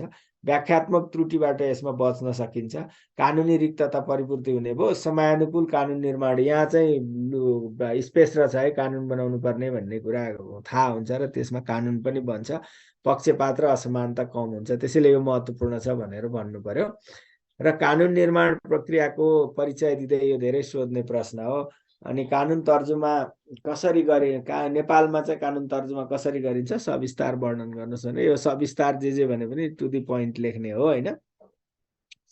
अब कानुनको आवश्यकता पहिचान गर्ने र कानुन निर्माणको सैद्धान्तिक सहमति लिने, मस्यौदा गर्ने, संसदमा छलफल र स्वीकृत गर्ने, राष्ट्र प्रमुखबाट प्रमाणीकरण गर्ने र राजपत्रमा प्रकाशन गर्नेसम्मका सबै क्रियाकलापहरूको समष्टि चाहिँ कानुन निर्माण प्रक्रिया हो। अब यो कार्यान्वयन पनि जान्छ जान त, तर अब यहाँ हामीले यो तर्जुमा भनेरै बुझ्नुपर्छ यसमा चाहिँ। अनि कानुन निर्माण चाहिँ संसदको एकाधिकार हो, खासमा उसले मात्रै गर्न पाउने हो। तर उसले त्यो अधिकारलाई डेलिगेट गरेर कार्यपालिकालाई पनि दिएको हुन्छ प्रत्यायोजित विधायन अन्तर्गत। त्यसैले कार्यपालिकाको पनि महत्त्वपूर्ण भूमिका हुन्छ। तर त्यसको प्रत्यायोजनै नगरे पनि संसदमा जाने पनि यो मस्यौदा गर्ने र पेश गर्ने त कार्यपालिकाले नै हो। त्यसैले कार्यपालिकाको पनि महत्त्वपूर्ण भूमिका हुन्छ। अनि सारभूत विषयमा चाहिँ संसदले ऐन बनाउँछ र त्यस्तो ऐन कार्यान्वयन गर्न प्रक्रियागत विषय समेटेर आवश्यक नियम, कार्यविधि, निर्देशिका, मापदण्ड बनाउने अधिकार चाहिँ संसदले कार्यपालिकालाई प्रत्यायोजन गर्छ र कार्यपालिका यानि कि मन्त्री परिषदले त्यस्तो अधिकार प्रयोग गरेर त्यस्ता नियम, कार्यविधि आदि बनाउँछ। यसलाई हामी प्रत्यायोजित विधायन भन्छौँ। र संसदबाट कानुन निर्माण हुँदा चाहिँ विधेयकमाथि दफावार छलफल गरेर स्वीकृत गर्ने, त्यसका लागि पूर्ण सदनमा पेश गर्न विभिन्न विषयगत समितिमा पठाइन्छ। ती समितिहरूको व्यवस्था गरिएको हुन्छ दफावार छलफल गरेर फाइनल गर्नलाई र फुल सभामा पठाउनलाई। अनि कानुन निर्माणको वास्तविक कार्य चाहिँ समिति मार्फत हुन्छ। यो सदनले त खालि हुन्छ वा हुँदैन भनेर पास गर्ने मात्रै हो। त्यसैले खास काम चाहिँ समितिमा हुन्छ भनेर बुझ्नुपर्छ। अब प्रक्रिया चाहिँ नेपालमा के छ त भन्दाखेरि पहिलो चरणमा अवधारणा पत्र तर्जुमा र स्वीकृत गरिन्छ। यो चाहिँ सम्बन्धित मन्त्रालय वा निकायले गर्न सक्छ, अथवा अवधारणा पत्रमा कानुन मन्त्रालय र अर्थ मन्त्रालयको राय सहमति लिनुपर्ने हुन्छ त्यस्तो अवधारणा पत्रमा। अनि विभागीय मन्त्रीले निर्णय गरेर त्यो कानुन बनाउने सैद्धान्तिक सहमतिका लागि मन्त्री परिषदमा प्रस्ताव पेश गर्छ र मन्त्री परिषदले तर्जुमाको सहमति दिन्छ। यो पहिलो अवधारणा तर्जुमा र स्वीकृति भयो। यहाँ तर्जुमाको सहमति दिनु भनेको अवधारणा स्वीकृत भयो। अनि दोस्रोमा चाहिँ विधेयकको मस्यौदा तर्जुमा गरिन्छ दोस्रो चरणमा। त्यसमा चाहिँ सम्बन्धित मन्त्रालयले कानुन शाखा वा विज्ञ मार्फत गराउन सक्यो वा कानुन आयोगबाट यो मस्यौदा प्रारम्भिक मस्यौदा बनाइन्छ। अनि त्यो प्रारम्भिक मस्यौदा चाहिँ विज्ञ, सरकारवाला, आम नागरिकको राय सङ्कलन गरिन्छ त्यसमा, र सम्बन्धित मन्त्रालय वा निकायहरूको राय सुझाव पनि लिइन्छ। र अर्थ मन्त्रालय र आवश्यकता अनुसार अन्य वातावरणको विषय छ भने वन वातावरण मन्त्रालय होइन अन्य मन्त्रालयहरूको पनि राय सहमति लिइन्छ। सबैको लिइसकेपछि कानुन मन्त्रालयको मस्यौदा सहमति लिइन्छ अन्तिममा फाइनल भएको मस्यौदामा। अनि त्यसपछि मन्त्री परिषदमा पेश गरिन्छ। अनि मन्त्री परिषदबाट चाहिँ निर्णय भएर संसदमा विधेयक दर्ता गर्ने स्वीकृति दिइन्छ। मन्त्री परिषदले विधेयक दर्ता गर्ने गरी निर्णय गर्छ। त्यो चाहिँ अब यो चरणमा चाहिँ संसदमा विधेयक दर्ता गर्ने स्वीकृतिका लागि मन्त्रीले मन्त्री परिषदमा प्रस्ताव लान्छन्, मन्त्री परिषदबाट स्वीकृत हुन्छ र संसद सचिवालयमा विधेयक दर्ता हुन्छ। ओके, यो ध्यान दिनुहोस् है, एकदमै इम्पोर्टेन्ट सोधिराख्ने कुरा। मैले सर र यसरी नै लेख्ने हो पोइन्टमा। अब विधेयक संसदमा दर्ता र छलफल। अब है अघि चाहिँ संसद सचिवालयमा दर्ता भयो, अब यो संसदमा चाहिँ छलफलका लागि दर्ताको कुरा भयो होइन, प्रस्तुत गर्ने के अरे दर्ता गर्ने कुरा। संसदको कार्यसूचीमा अब प्रवेश हुन्छ यो। अनि विभागीय मन्त्रीले विधेयकमाथि छलफलका लागि प्रस्ताव गर्छन् कार्यसूचीमा परेको दिन, बैठकमा परेको दिन। अनि विधेयकमाथि अब सामान्य छलफल हुन्छ संसदमा। अनि संशोधन माग गर्ने सूचना प्रकाशन हुन्छ सांसदहरूलाई, केही संशोधन हाल्नु छ भने हाल्नुहोस् भनेर। अनि दफावार छलफलका लागि समितिमा पठाउने वा पूर्ण सदनमै छलफल गर्ने भन्ने निर्णय हुन्छ। सिधै पूर्ण सदनबाटै पास हुन पनि सक्छ छलफल गरेर, वा समितिमा पठाउने निर्णय हुन्छ। अनि विधेयकमाथि समितिमा वा सदनमा जहाँ भए पनि छलफल हुन्छ, दफावार छलफल हुन्छ। र समितिमा छलफलबाट पारित भएका संशोधनहरूको प्रतिवेदनसहित फेरि सदनमा पेश हुन्छ। यो चाहिँ अन्तिममा। र अब विधेयक अन्तिम चरणमा चाहिँ स्वीकृति र प्रमाणीकरणको चरणमा जान्छ। अनि यो स्वीकृतिका लागि सदनमा चाहिँ संशोधनमाथि फेरि छलफल हुन्छ र स्वीकृतिका लागि विभागीय मन्त्रीबाट प्रस्ताव पेश हुन्छ। अनि संशोधन स्वीकृति हुन्छ र मूल विधेयकको अङ्गका रूपमा त्यसलाई स्वीकार गरिन्छ। अनि बहुमतबाट विधेयकको स्वीकृत गरेर एउटा सदनमा भएको स्वीकृति अर्को सदनमा फेरि त्यो विधेयकलाई स्वीकृत गरेर पठाइन्छ र अर्को सदनले संविधानले तोकिएको समयभित्र विधेयकको स्वीकृति दिनुपर्छ। अनि स्वीकृति वा अस्वीकृति के हो दिनुपर्छ। र त्यसरी स्वीकृत भएर आएपछि फेरि सम्बन्धित सदन जहाँ उठान भएको त्यही सदनबाट राष्ट्रपतिलाई पठाइन्छ। राष्ट्रपतिले त्यो विधेयकलाई प्रमाणीकरण गर्छन्। अनि राजपत्रमा प्रकाशन भएपछि निर्माण अथवा तर्जुमा प्रक्रिया यसरी सकियो। नेपालमा यसरी कानुन तर्जुमा हुन्छ, पटक पटक जाँचमा आउने विषय हो, यही प्रक्रियालाई फलो गर्नु होला। अब कानुन निर्माण प्रक्रियामा विधेयकको वाचन भन्ने हुन्छ होइन, first reading, second reading, third reading भन्छ, बिल रिडिङ भन्छ, त्यो के हो अनि त्यसलाई स्पष्ट गर्दै नेपालको कानुन निर्माण प्रक्रियामा रहेका समस्याहरू समाधानका लागि सुझाव दिनुहोस् भन्ने आयो। विधेयक वाचन भनेको चाहिँ सदनमा विधेयक प्रस्तुतिदेखि स्वीकृतिसम्मको प्रक्रियामा चाहिँ विधेयकलाई विभिन्न 3 चरणमा वाचन गर्ने चलन छ, अथवा त्यो विधेयक वाचनलाई 3 चरणमा विभाजन गरेर हेर्ने यो इन्टरनेसनल प्र्याक्टिस नै हो। त्यसलाई हामी फर्स्ट रिडिङ पहिलो चरण, दोस्रो चरणलाई सेकेन्ड रिडिङ, थर्ड रिडिङ भनेर 3 चरणमा हेर्छौँ। अब पहिलो वाचन भनेको, प्रथम वाचन भनेको चाहिँ जुन विधेयक ल्याउने विभागीय मन्त्री हुन्छ वा सांसद हुन्छ, सांसदले यो चाहिँ प्राइभेट बिल पनि ल्याउन सक्यो, उसले चाहिँ संसदमा विधेयकको उद्देश्य के हो, के कारणले ल्याउनु परेको हो, संक्षिप्त विधेयकका विषय के हुन् भनेर सदन समक्ष गर्ने प्रस्तुतिलाई हामी पहिलो वाचन भन्छौँ। र त्यसपछि दोस्रो वाचन चाहिँ पूर्ण सदनमा वा समितिमा जब विधेयकको दफावार छलफल हुन्छ र स्वीकृति हुन्छ, त्यो प्रक्रियामा विधेयक पढ्ने कुरा जुन हो त्यो चाहिँ द्वितीय वाचन भयो भने तृतीय वाचन भनेको चाहिँ विधेयक प्रस्तुतकर्ता मन्त्री वा सांसदले त्यो विधेयकलाई सदनबाट पारित गरियोस् भनेर प्रस्ताव राख्ने र त्यसलाई पारित गर्ने, दफावार ढङ्गले पारित गर्ने प्रक्रियालाई चाहिँ तृतीय वाचन भनेर भनिन्छ। यो कहिलेकाहीँ जाँचमा आउने भएकोले तपाईँहरूलाई राखेको, यसको धेरै डिटेल चाहिएन, यति कुरा थाहा पाए भइहाल्यो। अब नेपालमा के समस्या छन् भन्ने त अब धेरै व्याख्या गर्नु परेन, सूचना तथ्याङ्क छैन, त्यही भएर इभिडेन्स बेस्ड ल भन्दैनन्, अध्ययन नगरिकन, अनुसन्धान नगरिकन, विगतका कानुन नहेरिकन बनाउँछौँ, अन्य कानुनको अध्ययन नगरिँदा बाजिने ऐनहरू बन्छन्, प्रारम्भिक मसौदा तर्जुमा चाहिँ एकदम विषयवस्तु थाहा नभएको कोरा विज्ञबाट गरिँदाखेरि अव्यवहारिक बन्ने गरेका छन् होइन, कानुन आयोगको विशेषज्ञताको पूर्ण प्रयोग भएको छैन, दक्ष जनशक्ति छैन होइन, यस्ता खालका समस्याहरू छन् भन्ने हो। सुझाव गर्न त्यसलाई रिभर्स गरेर लेख्ने हो के। अब रुल अफ ल भनेको के हो भन्ने कुरा छ, यो चाहिँ तपाईँहरूलाई सजिलो विषय छ, त्यति धेरै व्याख्या गर्नु परेन। यसको परिचय र सिद्धान्त उल्लेख गर्नुहोस्। प्रभावकारी कानुनको शासनका पूर्व शर्त के हुन्, अलिकति यो चाहिँ इम्पोर्टेन्ट, कस्तो अवस्थामा प्रभावकारी हुन्छ कानुनको शासन भन्ने कुरा। अब यो चाहिँ सिम्पल, कोही पनि व्यक्ति कानुनभन्दा माथि नहुने, कानुनको नजरमा सबै समान हुने र अधिकारको प्रयोग कानुनले तोकेको विधि र प्रक्रिया बमोजिम मात्रै हुने व्यवस्था छ भने त्यसलाई हामी कानुनको शासन भन्छौँ। र कानुनको शासनमा चाहिँ सबै व्यक्ति, समूह, संस्था, सरकार कानुनको दायराभित्र रहन्छन् र उनीहरूले कानुनको पालना गर्छन्। अनि शासन व्यवस्था कुनै पनि व्यक्ति वा समूहको स्वेच्छाचारी शक्तिबाट चाहिँ चल्दैन, कानुनबाट मात्रै चल्छ।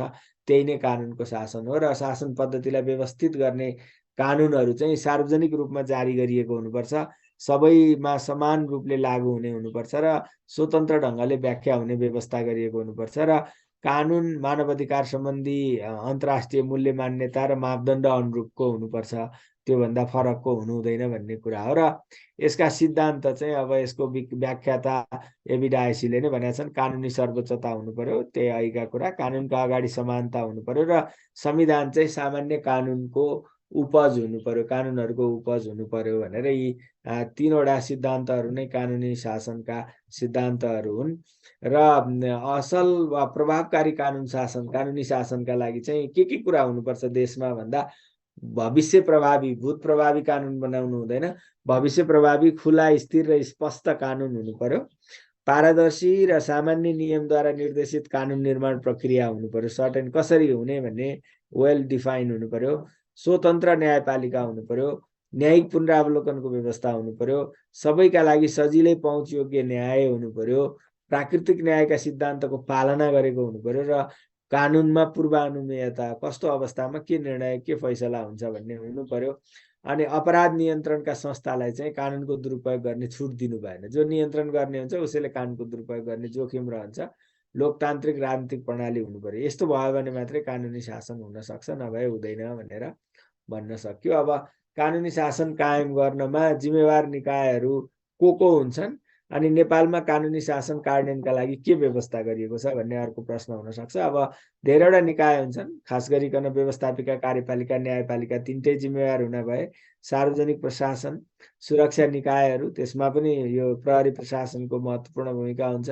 राष्ट्रिय अनुसन्धान निकाय, हाम्रो राष्ट्रिय अनुसन्धान विभाग हैन, सरकारी अभियोक्ता, यो सरकारी वकिलहरू हुने भए, अनि व्यवस्थापिकामा प्रतिपक्षी दल जसले सशक्त आवाज उठाउँछ, अनि मानवाधिकार आयोग लगायतका अन्य संवैधानिक निकायहरू हुने भए, नागरिक समाज अनि मिडिया, यी चाहिँ जिम्मेवार र महत्त्वपूर्ण निकायहरू हुन् कानुनी शासनको लागि। हामीले चाहिँ नेपालको संविधानमा, संविधानको प्रस्तावनामै कानुनी शासनको विषय उल्लेख गरेका छौँ, संविधानलाई मूल कानुन मानेका छौँ, स्वतन्त्र र सक्षम न्यायपालिकाको व्यवस्था गरेका छौँ हैन, अनि समानताको हकलाई हामीले मौलिक हकका रूपमा राखेका छौँ। कानुनी प्रतिरक्षा सहितको फौजदारी न्यायको हक छ संविधानमा मौलिक हकमै। असमर्थलाई चाहिँ हामीले निशुल्क कानुनी सहायता दिने व्यवस्था गरेका छौँ। कानुन बमोजिम बाहेक कर लगाउन, ऋण उठाउन नपाइने व्यवस्था छ। मृत्युदण्डको सजाय हुने गरी कानुन बनाउन नपाइने, यस्ता खालका व्यवस्थाहरू हामीले गरेका छौँ। 360 भन्दा बढी ऐनहरू छन्, तिनका नियमावलीहरू छन् हैन। अब यी संस्थागत व्यवस्था उताकै कुरा दोहोरिएर आयो, नेपालले गरेका व्यवस्थाहरू भए। अब कानुन शासनमा के कमजोरी छन्, सुधार गर्न के गर्नुपर्छ भन्ने भयो, यसलाई व्याख्या गर्नु परेन हैन। समस्या र सुधार यो लेखेको पढ्नै पर्छ तपाईले। अब लास्ट हाम्रो आजको चाहिँ अब यो लोकतन्त्र, समावेशीकरण, आरक्षण र सकारात्मक विभेद छ। यो पनि इम्पोर्टेन्ट टपिक छ। यसमा डेमोक्रेसी के हो, लोकतन्त्र के हो, त्यसको परिचय दिनुहोस्। लोकतन्त्रको दिगोपनका लागि समावेशीकरणको महत्त्व के हुन्छ विश्लेषण गर्नुहोस् भनेर एउटा प्रश्न हुन सक्यो। अब लोकतन्त्र भनेको त शासितहरूको सम्मतिमा सञ्चालित हुने शासन नै लोकतन्त्र हो हैन। The governance system that is run on the consent and participation of those who are governed भन्छ हैन। यो जसलाई शासन गर्ने हो त्यस्तो शासित मान्छेहरूको सहभागिता र सम्मतिमा चल्ने शासन छ भने त्यो लोकतन्त्र हो। र यो जनताको आफ्नै सरकार, जनताकै हितका लागि जनताले नै सञ्चालन गर्ने विधि हो, सिम्पली भन्ने हो भने। यसरी नागरिक सार्वभौम सत्ता सम्पन्न हुन्छन्, अधिकारहरू उनीहरूमा हुन्छ, निर्वाचनबाट आफ्नो अधिकार प्रतिनिधि मार्फत संसदमा हस्तान्तरण गर्छन् हैन। यी यसका चाहिँ क्यारेक्टरिस्टिक्सहरू भए लोकतन्त्रका। यिनै कुरालाई बुँदागत रूपमा चाहिँ वैचारिक भिन्नता र बहुलताप्रतिको सहनशीलता हुनु पर्यो, टलरेन्स अफ के भन्छ इडियोलोजिकल डिफरेन्सेस एन्ड डाइभर्सिटी, यो चाहिँ पहिलो विशेषता हो लोकतन्त्रको। नागरिक सर्वोच्चता र उत्तरदायी सरकार हुनु पर्यो, शक्तिको पृथकीकरण पनि गरे हुनु पर्यो, अनि प्रयोगमा सन्तुलन र नियन्त्रण हुनु पर्यो, बालिक मताधिकारको सुनिश्चितता हुनु पर्यो, स्वतन्त्र र निष्पक्ष निर्वाचन हुनु पर्यो, बहुदलीय प्रतिस्पर्धा, बहुमतको शासन तर अल्पमतको अधिकारको संरक्षण हुनु पर्यो, अनि नागरिक हक र अधिकार र स्वतन्त्रताको सम्मान र संरक्षण हुनु पर्यो, विधिको शासन, सीमित सरकार, संवैधानिक सर्वोच्चता हैन, स्वेच्छाचारी शक्तिको अनुपस्थिति, राजनीतिक, आर्थिक, सामाजिक यी चाहिँ उदारवाद, यस्तो अवलम्बन गरेको व्यवस्था चाहिँ लोकतान्त्रिक व्यवस्था हो भनेर विशेषता भन्न सक्नुहुन्छ। र समावेशीकरण भनेको चाहिँ विभिन्न कारणले वञ्चिती र बहिष्करणमा परेका जुन राज्यका मूलधारभन्दा बाहिर रहेका वर्ग समूह हुन्छन् तिनलाई विशेष व्यवस्थाहरू गरेर मूल प्रभावमा ल्याउने नीति चाहिँ समावेशीकरण हो के। अब राज्य संयन्त्र, निर्णय प्रक्रिया, शक्ति, अधिकार र अवसर र स्रोतमाथिको अमुक जाति, वर्ग, समुदाय मात्रको वर्चस्व, यसलाई अन्त्य गरेर सबै जाति, वर्ग, भाषा, धर्म, लिङ्ग, क्षेत्रका मानिसको समान सहभागिता र स्वामित्व सहितको समन्यायिक समाज निर्माण गर्ने प्रक्रियालाई नै हामी समावेशीकरण भन्छौँ। र यो चाहिँ वञ्चितीकरण र बहिष्करणको उपचार हो समावेशीकरण भनेको हैन। अब समाजमा सबैलाई उनीहरूको समान पहिचान दिने, समान हैसियत, अधिकार, पहुँच, अवसर सुनिश्चित गर्ने र उनीहरूका आफ्ना क्षमता र सम्भावनाहरूको पूर्ण उपयोग गर्ने अवसर प्रदान गर्ने नीति हो समावेशीकरण हैन। अब यो नीति अन्तर्गत चाहिँ समानुपातिक प्रतिनिधित्व प्रणाली, आरक्षण, सशक्तिकरण, कोटा, विशेष कार्यक्रम, सहुलियत हैन, छुट सुविधा, उपयुक्त वातावरण, यस्ता विभिन्न विधिहरूको प्रयोग गरिन्छ समावेशीकरण हासिल गर्नलाई। पहिचान, पहुँच, प्रतिनिधित्व र स्वामित्व, यी चारवटा कुराको सुनिश्चित हरेक व्यक्तिमा गर्नमा केन्द्रित हुन्छ समावेशीकरणको नीति। यसको महत्त्वको कुरा गर्नुभयो भने चाहिँ अब समावेशीकरण चाहिँ यस्तो समाज निर्माण गर्नलाई आवश्यक हुन्छ, जहाँ चाहिँ हरेक व्यक्तिले आफूलाई मूल्यवान महसुस गरोस् अनि विविधता र भिन्नपनालाई चाहिँ सम्मान गरियोस्, हरेकको अस्तित्वलाई स्वीकार गरियोस्, हरेकको आवश्यकतालाई समान रूपले सम्बोधन गरियोस् र सबैले आफ्नो आफ्नो क्षमता र सम्भावनाको पूर्ण उपयोग गर्ने अवसर प्राप्त गरोस् होइन। त्यसैले यो महत्त्वपूर्ण छ र राज्य सञ्चालनका सबै संयन्त्रमा समाजका सबै वर्ग समुदायको समानुपातिक प्रतिनिधित्व सुनिश्चित गर्न पनि समावेशीकरण चाहिन्छ। एकता अखण्डतालाई मजबुत बनाउन, लोकतन्त्रको अभ्यास गर्न, द्वन्द्वलाई अन्त्य गर्न होइन, अनि समानुपातिक र समावेशी विकास गर्न, सामाजिक न्याय र समता स्थापना गर्न अनि शासकीय प्रणालीमाथि नागरिकको स्वामित्व स्थापित गर्न चाहिँ समावेशीकरण महत्त्वपूर्ण हुन्छ, आवश्यक हुन्छ, उद्देश्य हो भनेर यसरी लेख्न सक्नुहुन्छ। अब समावेशीकरणका सिद्धान्त अनि नेपालमा समावेशीकरण सम्बन्धी गरिएका व्यवस्था भन्ने अर्को प्रश्न हुन सक्छ। अब सिद्धान्तमा त यिनै हुन्, समावेशीकरणको भने पनि, आरक्षणको भने पनि, सकारात्मक विभेदको भनेको पनि एउटै हुन् है।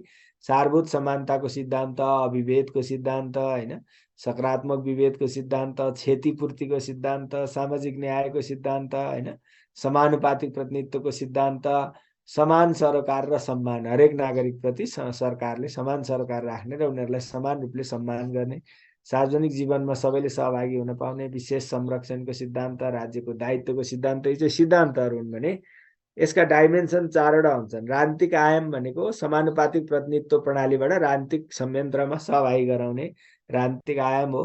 प्रशासनिक आयाम भनेको चाहिँ सकारात्मक विभेद र आरक्षण मार्फत प्रशासनिक संयन्त्रमा सबैको सहभागिता गराउने। आर्थिक आयाम भनेको चाहिँ स्रोत र सम्पत्तिमाथिको पहुँच, स्वामित्व र नियन्त्रण सबैको समान कायम गर्ने कुरा आर्थिक आयाम भयो। र सामाजिक सांस्कृतिक आयाम चाहिँ सामाजिक तथा सांस्कृतिक रूपमा आत्मसम्मानपूर्ण सहभागिता, समाजमा हरेक सामाजिक सांस्कृतिक गतिविधिमा सबैको आत्मसम्मानपूर्ण सहभागिताको सुनिश्चित गर्ने, यी चाहिँ डाइमेन्सन अफ इन्क्लुजन भए।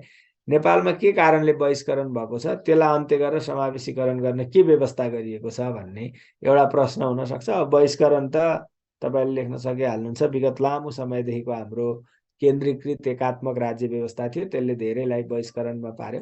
केन्द्रीकृत र गैर सहभागितामूलक विकास प्रणालीले पनि परिधिमा रहनेहरू बहिष्करणमा परे। सीमान्तकृत वर्ग समूहको सामाजिक सेवामाथिको पहुँच कमजोर भयो, शक्तिको अभ्यासमा उनीहरू वञ्चित भए होइन, त्यसले पनि बहिष्करणमा परे। खास वर्गको पक्ष पोषण र अन्यका लागि हिंताबोधी मूल्य संस्कृति अवलम्बन गरियो होइन, निश्चित वर्गको चाहिँ पक्ष पोषण गर्ने अनि त्योभन्दा बाहेककाले हिंताबोध गर्ने किसिमको विगतमा त्यस्तो मूल्य संस्कृति अवलम्बन गर्दा ती वर्गहरू बहिष्करणमा परे। अनि प्रतिनिधित्व र स्रोत बाँडफाँडमा चाहिँ एलिटको क्याप्चर कायम रह्यो र त्यसले गर्दा विकासमा असन्तुलन भयो, जो पछाडि पर्यो त्यो बहिष्करणमा पर्यो। सार्वजनिक स्रोत, अवसर, सेवा सुविधामा चाहिँ प्राय गरेर टाठाबाठाहरूले कब्जा जमाए। कामका आधारमा जातीय विभाजन गरियो र जातिका आधारमा विभेद गर्ने प्रथा विकास भयो। सामाजिक कुरीति र अन्धविश्वासले गर्दा पनि मान्छेहरू बहिष्करणमा परे। विगतमा राज्यबाट चाहिँ खास भाषा, धर्म, संस्कृतिको पक्ष पोषण गर्ने नीति लियो, त्यसले गर्दा पनि त्यो बाहेककाहरू बहिष्करणमा परे। यी कारण हुन्। अब समावेशीकरण त गर्नलाई हामीले समानुपातिक समावेशी सिद्धान्तलाई चाहिँ संविधानको मूल मर्मका रूपमा लिएका छौँ। समानुपातिक प्रतिनिधित्व प्रणाली अवलम्बन गरेका छौँ, आरक्षण, सकारात्मक विभेदको नीति लिएका छौँ होइन। राष्ट्रपति र उपराष्ट्रपति फरक लिङ्ग वा समुदायको हुनुपर्ने व्यवस्था छ। सभामुख, उपसभामुख, राष्ट्रिय सभाको अध्यक्ष, उपाध्यक्ष, स्थानीय तहको प्रमुख, उपप्रमुखलाई समावेशी बनाइएको छ। अब राष्ट्रिय सभा 7वटै प्रदेशको चाहिँ समावेशी हुने र विभिन्न महिला, दलित, अपाङ्गता भएका व्यवस्थाको प्रतिनिधित्व अनिवार्य छ होइन। मन्त्री परिषद, संवैधानिक नियुक्ति, यो सबै समावेशी सिद्धान्तका आधारमा गर्नुपर्ने व्यवस्था छ। गाउँ नगर सभाको कार्यपालिका, वडा समिति सबै समावेशीकरण चरित्रका बनाइया छ। छुवाछुत र जातीय विरुद्धलाई विभेद विरुद्ध चाहिँ उपचारको हक सहितको मौलिक हक राखिया छ। सम्पत्तिमा पुरुष र महिलाको समान हक, ज्यालामा विभेद गर्न नपाइने यी मौलिक हकमा छन् होइन। संवैधानिक आयोगहरूको व्यवस्था गरिया छ। देवानी संहिताले छुवाछुतलाई दण्डनीय र क्षतिपूर्ति योग्य बनाएको छ। जातीय भेदभाव र छुवाछुत कसुर सजाय ऐन नै छ 2068।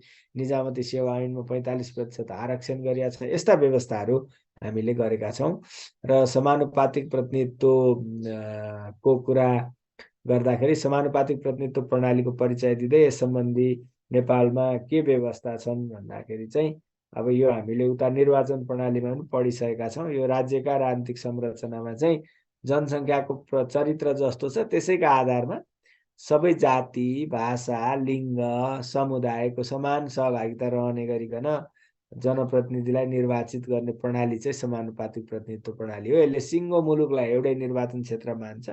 राजनीतिक दललाई सबैले भोट हाल्छन्। दलले देशभरि प्राप्त गरेको मत प्रतिशत बराबरै सबै जाति, लिङ्ग, क्षेत्र, भाषा के को वर्गको प्रतिनिधित्व हुने गरी प्रतिनिधि छानेर समावेशी ढङ्गले पठाउने हुन्छ। त्यही भएर यसलाई समानुपातिक प्रतिनिधित्व भनेको हो। यो चाहिँ यो सूची प्रणाली र एकल सङ्क्रमणीय मत गरेर दुई किसिमको हुन्छ। सूची प्रणाली पनि खुल्ला सूची र बन्द सूची समानुपातिक गरेर दुई किसिमको हुन्छ। यो हामीले सबै निर्वाचनका प्रणालीमा पढेका छौँ। समानुपातिक प्रतिनिधित्व प्रणाली चाहिँ राजनीतिक समावेशीकरणको औजार हो भनेर अघि आयाममा हामीले पढि नै सक्यौँ होइन। अब नेपालमा चाहिँ के व्यवस्था छ समानुपातिक प्रतिनिधित्व भन्दाखेरि यही कुरा हो। समानुपातिक समावेशी सिद्धान्त संविधानको मूल मर्म छ। समानुपातिक प्रतिनिधित्व प्रणाली सहितको हामीले मिश्रित निर्वाचन प्रणाली अवलम्बन गरेका छौँ, जस अन्तर्गत प्रतिनिधि सभा र प्रदेश सभामा 40% सदस्य चाहिँ समानुपातिक बन्द सूची समानुपातिक प्रतिनिधित्व प्रणालीबाट चुनिने व्यवस्था छ। अघि भने जस्तो राष्ट्रपति र उपराष्ट्रपति फरक लिङ्ग वा समुदायको हुने, सभामुख, उपसभामुख, अध्यक्ष, उपाध्यक्ष होइन, यिनीहरू पनि मा एकजना महिला हुनै पर्ने। राष्ट्रिय सभाको कुरा भइहाल्यो, मन्त्री त्यो माथिकै कुराहरू यो समानुपातिक गराउने हिसाबले यो व्यवस्था छ। तर कमजोरी के छ भने संसदमा बहुमत नआउने अवस्थाले गर्दा राजनीतिक अस्थिरता सिर्जना हुने गरेको छ। हामी कहाँ यो समानुपातिक प्रतिनिधित्व प्रणालीमाथि प्रश्न उठ्न थालेको छ। निर्वाचन प्रणालीमा सुधार गर्नुपर्छ भन्ने आएको छ। अनि प्रत्यक्ष निर्वाचनको उम्मेदवारी चाहिँ असमावेशी छ। अनि उताबाट चाहिँ कोटामा ल्याउने भन्दा पनि प्रत्यक्ष निर्वाचनलाई नै समावेशी बनाउनुपर्छ है, आरक्षित गर्नुपर्छ भन्ने बहस उठेको छ। कमजोरी त्यो छ। समानुपातिक प्रतिनिधिको जनताप्रतिको उत्तरदायित्व कमजोर छ। कसले भोट हालेको भन्ने थाहा हुँदैन, त्यही भएर उत्तरदायी हुँदैनन्। विभिन्न प्रभाव र अनुचित लाभका आधारमा सिफारिस हुने गरेको छ। त्यहाँ चाहिँ समानुपातिकमा चाहिँ योग्य भएर त्यसरी गरिँदैन। कमजोर व्यक्ति र आफन्तहरू अनि स्वार्थको द्वन्द्व भएका व्यक्तिहरूको प्रतिनिधित्व भएको छ। यस्ता खालका कमजोरीहरू छन्। अब आरक्षण र सकारात्मक विभेद को चाहिँ यी दुईटा औजार हुन् समावेशीकरणका होइन। यिनको परिचय दिँदै यिनका प्रचलित विधिहरू उल्लेख गर्नुहोस्। आरक्षण र सकारात्मक विभेद बिचको भिन्नता लेख्नुहोस् भन्ने एउटा प्रश्न हुनसक्छ। यो मैले फिगर बनाइदिएको छु, जाँचमा पनि काम लाग्छ। हामीले सुरुमा समावेशीकरण ब्रोडर भयो, सकारात्मक विभेद त्यसको एउटा टुल हो। अरू पनि टुल हुन्छन्, त्यो मध्येको सकारात्मक विभेद एउटा भयो प्रशासनिक समावेशीकरण। अब यसका औजारहरू यहाँ माथि भनेको चाहिँ के हुन्छ भन्दा समानुपातिक प्रतिनिधित्व हुनसक्छ, आरक्षण, कोटा हुनसक्छ, क्षमता विकास, छुट सहुलियत, उपयुक्त वातावरण, विशेष व्यवस्था यी चाहिँ हुन सक्छन्। यो व्याख्या गरिएन यहाँ फिगर तल यसैको व्याख्या अनि आउँछ, जाँचमा यस्तो लेख्न सक्नुहुन्छ। यी तीनटा कुरा भनेको के हो भनेर डिफाइन समावेशीकरण त माथि नै आइसक्यो।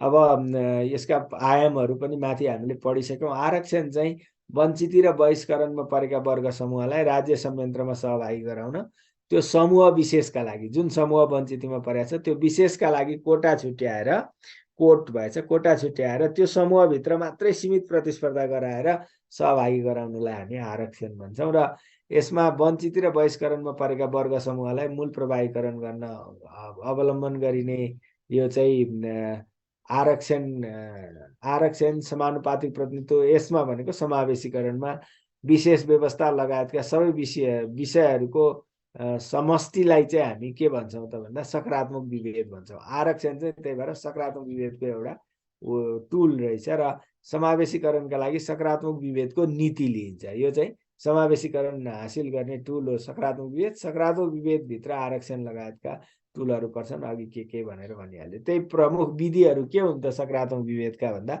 समानुपातिक प्रतिनिधित्व प्रणाली एउटा हो, क्षमता विकास गराउनु अर्को हो, सचेतीकरण र सशक्तिकरण गर्नु अर्को हो, आरक्षण र कोटाको व्यवस्था अर्को हो, प्राथमिकता, लक्षित कार्यक्रम होइन, छुट सहुलियत, उपयुक्त वातावरण, विशेष फरक व्यवस्था। यो मैले कोलन दिएको चाहिँ तपाईँले अलिकति 2-3 वर्डमा इलाबोरेट गर्न सक्नुहुन्छ। वञ्चितमा परेका व्यक्तिलाई प्रतिस्पर्धा गर्न सक्ने गरी सक्षम बनाउनु क्षमता विकास हो।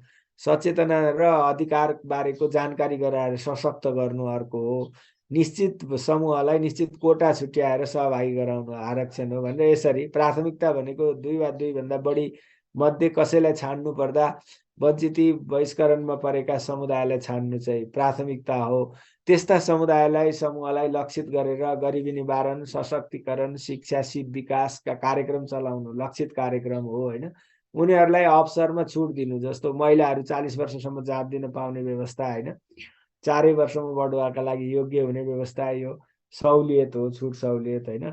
अनि उनीहरूको लागि उपयुक्त वातावरण बनाइदिने कुरा गर्छ। कार्यालयमा चाहिँ फ्लेक्सी टाइम हैन, child care centre, breast feeding कक्ष, यो उपयुक्त वातावरण भए अनि फरक व्यवस्था गराउने, यस्तो कुराहरूलाई अलिअलि 1-2 सेन्टेन्स वर्डमा चाहिँ उ गर्न सक्नुहुन्छ। अब यो भिन्नता भन्ने छ, खासमा त भिन्नता होइन, यो आरक्षण सकारात्मक विभेदकै टुल हो, तर जाँचमा आइदिन्छ। आउँदाखेरि चाहिँ यसरी लेख्नु होला। एउटा बृहत हो, अर्को त्यो भित्रको औजार हो, एउटा स्वरूप हो।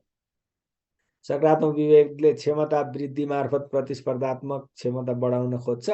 आरक्षणले चाहिँ प्रतिस्पर्धालाई सीमित बनाउँछ र त्यसका लागि कोटाको व्यवस्था गर्छ। सकारात्मक विभेद चाहिँ इम्पावरमेन्ट अप्रोच हो, इन्क्लुजनको, अनि आरक्षण चाहिँ इन्टरभेनिस्ट अप्रोच हो, हस्तक्षेपकारी हो। अब यो प्रतिस्पर्धात्मक क्षमता बढाउनमा केन्द्रित हुन्छ, यसले प्रतिस्पर्धालाई साँघुरो बनाउनमा केन्द्रित हुन्छ।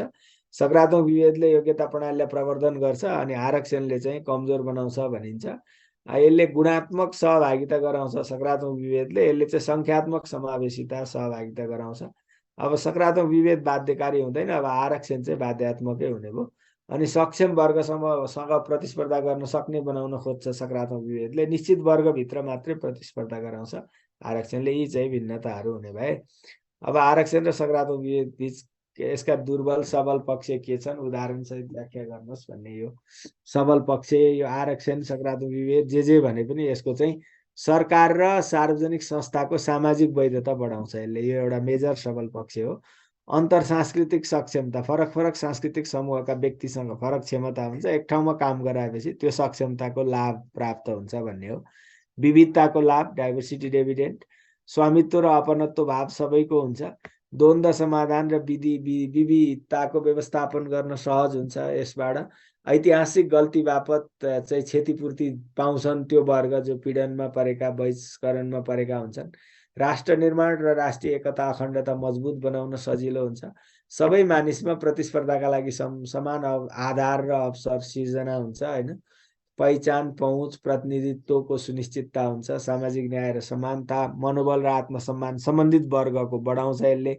लोकतन्त्रलाई समावेशी बनाउँछ र सामाजिक सांस्कृतिक रूपान्तरणमा भूमिका खेल्छ। यी चाहिँ सबल पक्ष भए हैन। अब कमजोरी पनि हुन्छन्।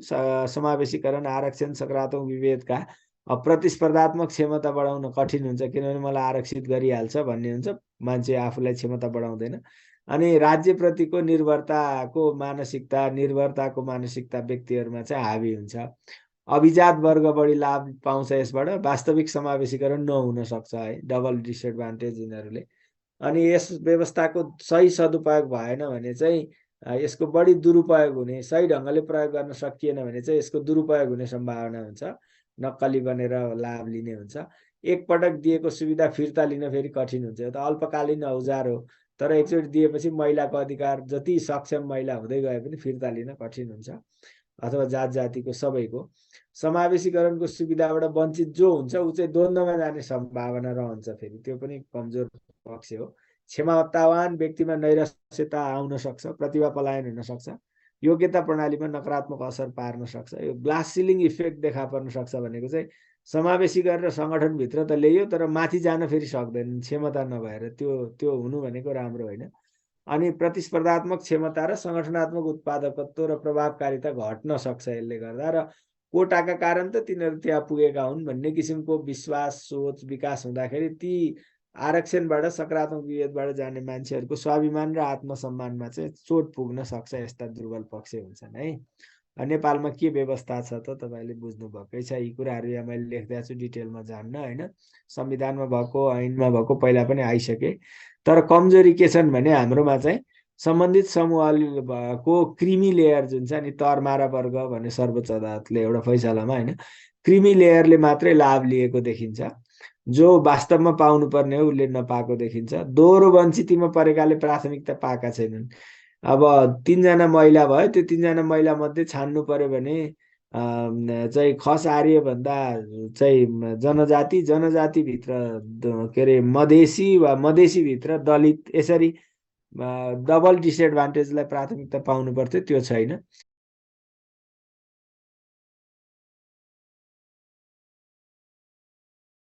को होइन भन्ने के आधार भन्ने होइन, पुस्तौँदेखि मधेसमा बसेको पहाडी मूलको मान्छे मधेसी हो कि होइन, होइन, अथवा चाहिँ यो फेरि त्यो भित्र भनौँ न अपाङ्गता कुन क्याटेगोरीसम्मलाई चाहिँ दिने, कसलाई नदिने, यस्ता वैज्ञानिक र वस्तुगत आधार छैनन्।